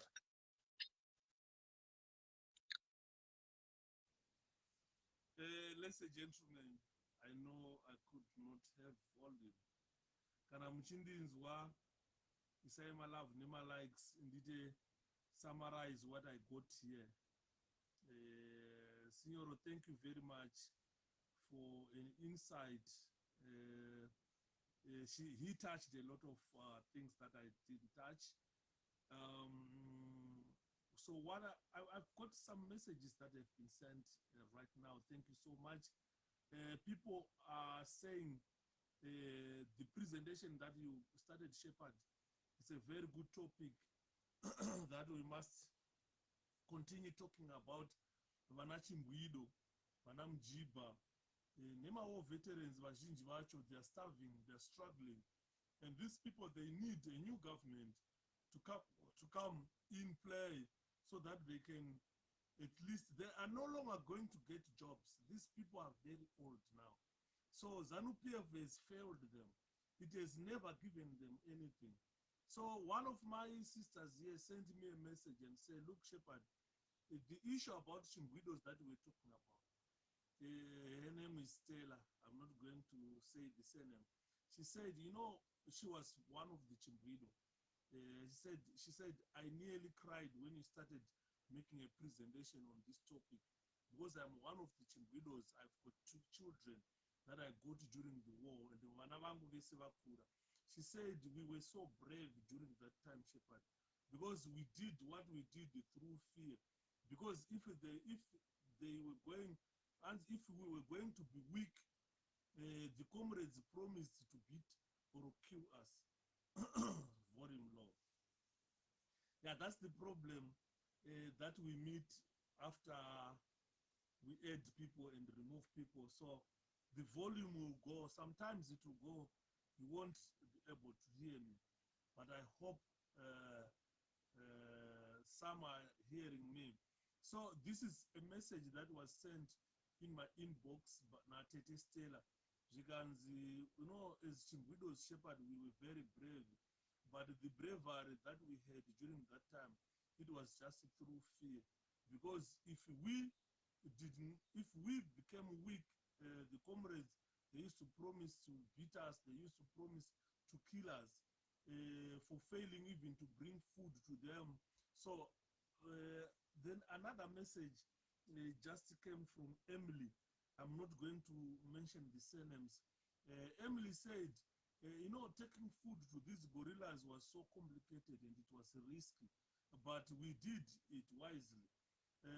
For a good example, and we would wear maternity clothes, put food inside them, and the soldiers took us for pregnant women. This is a message from Atete Emily. She said, I'm not going to name the surnames, but Atete Emily knows what it was a very complicated issue. So Atete Stella promise comrades, but taking that food to them, it was not an easy task. It was a very difficult task. Where I pretend and Atete Emily, I take a maternity to pretend to be pregnant women. Masoja akatuona vaitisa ati tipfuura asi chatenge takazadza mukati momo ifood, just to bring food kuenda kunopa macomrades kuti vadye. Those same comrades that we are talking about are the comrades who are ill-treating Zimbabweans, are the comrades who never made all these 𝗕𝗲𝗄𝗃 and Mjibas benefited. And Joan, someone called Joan, and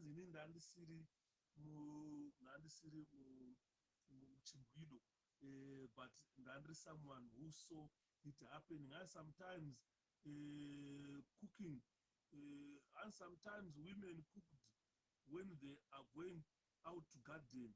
They put the food in a tin and put manure on top, so as if you were going to the garden. So if you ever get there, if you find someone who doesn't say, let me see what is there, he can say, just go.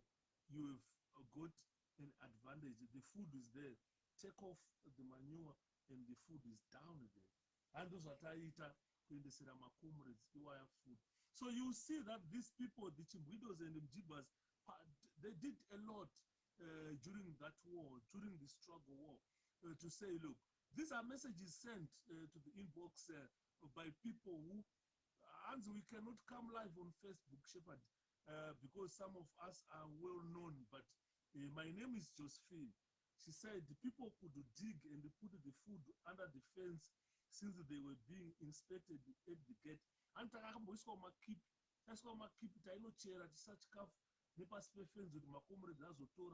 were organizing a time to meet them. So and some would throw it over the fence, then they could collect it on their way to the fields.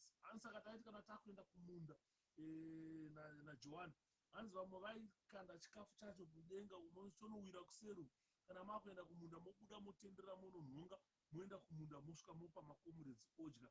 Hanzi, but we never benefited anything for the past 42 years from Zanu PF.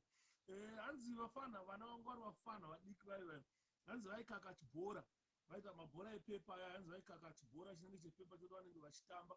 Saka hanzi vaiisa chibage voisa chikafu imomo, votora chibhora cheche, hanzi vochikika choenda kusango. Havana vachajamba waya kunotora ungosiya chiriko.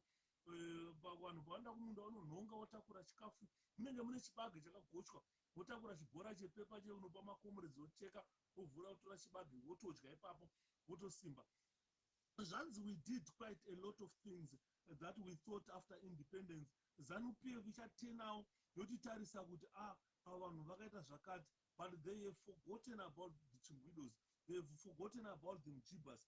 They only think about Chingwido Nana Mjiba towards elections. I'm just summing up, reading the comments that people have sent in my inbox. Another comment that comes from Florence, and this is what Flora, but but this one came from Florence. She recounted a meeting with the comrades 1970, 74, 75, and they didn't, and the neighbors, they didn't say anything to me, but it is possible that they were probably told not to say anything to me, Nema comrades. And the Flora, the comrades would only meet those women whose fields were far away, and they would seek food from them. As we were in the camps, we would not provide them with any food, as we were not allowed to take food with us out of the camp, but water only. Atete Flora, thank you so much for that message. Morning, Ngoma Deft, how are you? And the fetching firewood also became a negotiated strategy during the war.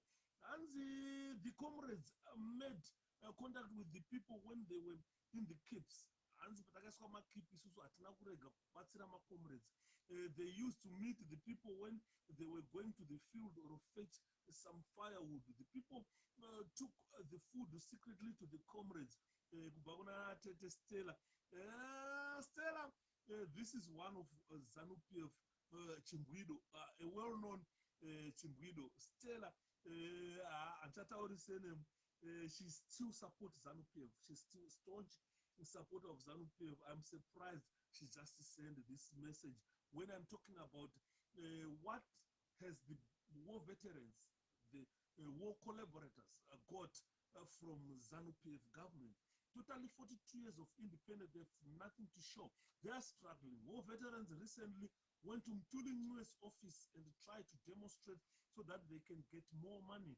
But what they got arrested and locked up at the Harare Central Police Station. And tomorrow they will vent their anger to Mutuli, but they did it to Tendai Biti. You still remember when Honorable Tendai Biti was finance minister. The war veterans went there, demonstrated at Tendai Biti's office. The following day, Tendai gave them money and they kept quiet. But this time, they went to Mtulingue, they demonstrated, they got arrested. When they went to Tendai Biti, they were never arrested. But Tendai Biti had to look for money to pay them. And they got their money during government of national unit. But when they went to Mtulingue's, what they got, they were arrested and put in police custody. So you should compare the two. War veterans wake up. War collaborators wake up. You should compare the two. Zanu PF Minister of Finance and MDC Minister of Finance. When you demonstrated at Tendai Biti's office, you were paid. But when you went to Mtulingue's office to demonstrate, you were arrested. So which is a better political part, a better part to go with? So I'm just telling the war veterans, war collaborators that this is time to wake up. Don't get used. Shikanzi na atete Stella ndataura nyanyi. Pardon, and it was only those fetching firewood who could see them and be told that they needed food. And koma padi mukanotsvaga huni pamaisangana nemakomrades ndipo vaikutaurirai kuti tiri kudawo chikafu tanzwa nenzara. So you see the role played by the war collaborators, the role played by the Mujibas. It was a crucial role. Feeding these people was not at ease at all. But these guys, they did it. These Chingwidos, they did it. And they thought at the end of the war, they were going to get something from Zanu PF. They were going to be compensated, get jobs, get this and that. Rather than getting jobs, getting some money to try and feed themselves, they got children during the war. After the war, they are still taken to bases, Zanu PF bases, to go and be sexually abused and bear more children for Magandanga Ivava. And the problem was of firewood, because they could fetch firewood from the fields, and that is where the comrades could be. And sometimes they could meet them, but there were some not ones who wanted to make love to the women. So that was one of the main problems we faced. And at times the water system would break down, and so when they went to fetch water from outside, getting into the caves, volume dololo ndozvatachitaura zvezve naye vari kundinzwa. Love and likes, kana musichadinzwe, then I don't have to continue if the volume goes. Love and likes, vakana muchiri kundinzwa naye, volume. That's the problem why I don't want to add participants, because we lose volume. Vari kundinzwa hanzi volume hapasina here. Ngataure tinzwe. Love and likes, volume. Adede pipi is that could be a gadget. Volume. Love and likes, volumes there. Atete pipi, yo, volume. So let me continue and finish. So what I was saying is, it was very difficult for the women, especially Chimbidos, during that time. They used to go to fetch water. They meet my comrades, telling them we are hungry, we need something to eat. After that, those comrades would want to sleep with them as well, and most of them became rape victims. They got slapped at, and then they got pregnant. Still, they have children from the war veterans until now. Volume low. Founder War Veterans Association, which is not true. It was Justice Charles 𝗕𝗂𝗺. So, ladies and gentlemen, this is what we know. Anzi, I think our leaders during that time did what they could, because I remember sometimes when the stories would be told, mostly the blame was placed on the other side, not on the government, and yet sometimes the blame would have been the soldiers. Our problem was with us Africans. Other ones would go on that side. So my two brothers are fighting each other. Which one will I support? Again, our problem was, if anybody came with a gun, it doesn't matter if it is this side or that side. What can I do? These are some things that we used to face. 𝗪𝗿 Salvation Army. And I went to name Nkoma, and I have increased, but still volume low. So sorry. At the people. And I went to just two na 𝗪𝗿 vari kuti one akanga ari musoja kupa Smith, akanga ari war veterans. Saka vaiti waishaya kuti which side do you support? Kumba kwedu taive neboth mugandanga nemuRhodesia front. So you find there were pro-government militia ostensibly led by Bishop 𝗵𝗿 𝗪𝗿 of UANC. UANC, and they were actually because of the side of the soldiers, they were actually on the side of the soldiers. Those guys from UANC. 𝗪𝗿, thank you so much for the message. So let me see, as this message are being sent in my inbox, and some of thank you, people. Some just got caught on their way to the guerrillas. Through suspicion by soldiers, and sometimes this would have been sold by traitors like Douglas Munzora within camps who supported the soldiers. Those who were caught were sent to Bindura, Harare, and beaten, and some were killed. It was very unfortunate that we lost Vanachimbrido, Nana Mjiba during that time. And they did not bother. Soldiers did not bother. They told us that this would make us more clever. We just need food. So they were told that people are fish. People are water, you are fish. For you to survive, you need to survive in people. But now, we got independence. Those guys are now yakavapa life. So they don't care about you anymore. 42 years of independence, you are still struggling. You are still being promised jobs. You are still being promised a house to stay 42 years after independence. This is what I'm saying. Why I'm saying time is now for you guys to make sure that you make a decision. We put a new government. New government has got policies in place.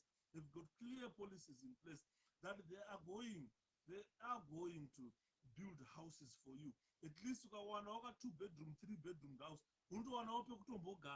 Than for 42 years. Up to now, they failed to deliver their promises. So it was dangerous if soldiers caught you during that time. But soldiers, they could beat you, arrest you, even kill you. So most of these they were beaten, they were arrested, they were killed by the Rhodesian France. If they go they were taken again, they were beaten, and they were killed. So our both sides. Tatora nyika, tatora independence, 42 years down the line, vachiri kurawa vachishandiswa kumabase, vachiri kurepwa, vana vavo vari kutorwa vachirepwa futi neZanu PF. So what we are saying is this is time to make a decision. Can we continue to support ZANU PF? The answer is no. So people need to change. Thank you, ladies and gentlemen. I was just summarizing, reading some messages sent in my inbox by Zimbabweans to say, War veterans, ese, vana mjibha, vana chimbwido, chinonzi ZANU PF ichi achisi ndicho chete chichakurerai. President Nelson Chamisa vari kuti vachakurerai kana usina pekugara uchawana pekugara. Imagine, kuti 42 years after independence, hauna imba, hauna vana havasikuenda kuchikora, hauna chekudya, hauna pekugara. Boom, come Nelson Chamisa, ubva wanosvika wanzi War veterans edu, vana chimbwido vedu, ubva wanzi ngakuvakwe dzimba. Priority yotanga kupiwa vanhu vari homeless nana chimbwido ivava nana mjibha wanzi aiwa hamuna dzimba, saka tavaka location, takupai dzimba. Vana chimbwido uya namba yako iwe, namba kana wakuteerera ukanisa unonga wakuteerera wakuziva kuti une pako hauchaloji. Handidi 42 years wanga uri loja, all of a sudden wane musha, wane pekugara. Saka ndozvitaura naPresident Nelson Chamisa, this is what we have pamberi apo. Handidi saka bye bye guys, volume yaramba. Signoro vaona ndosaka ndisikade kuedha vanhu because the volume goes, saka you have to cut short. So ladies and gentlemen, enjoy your night.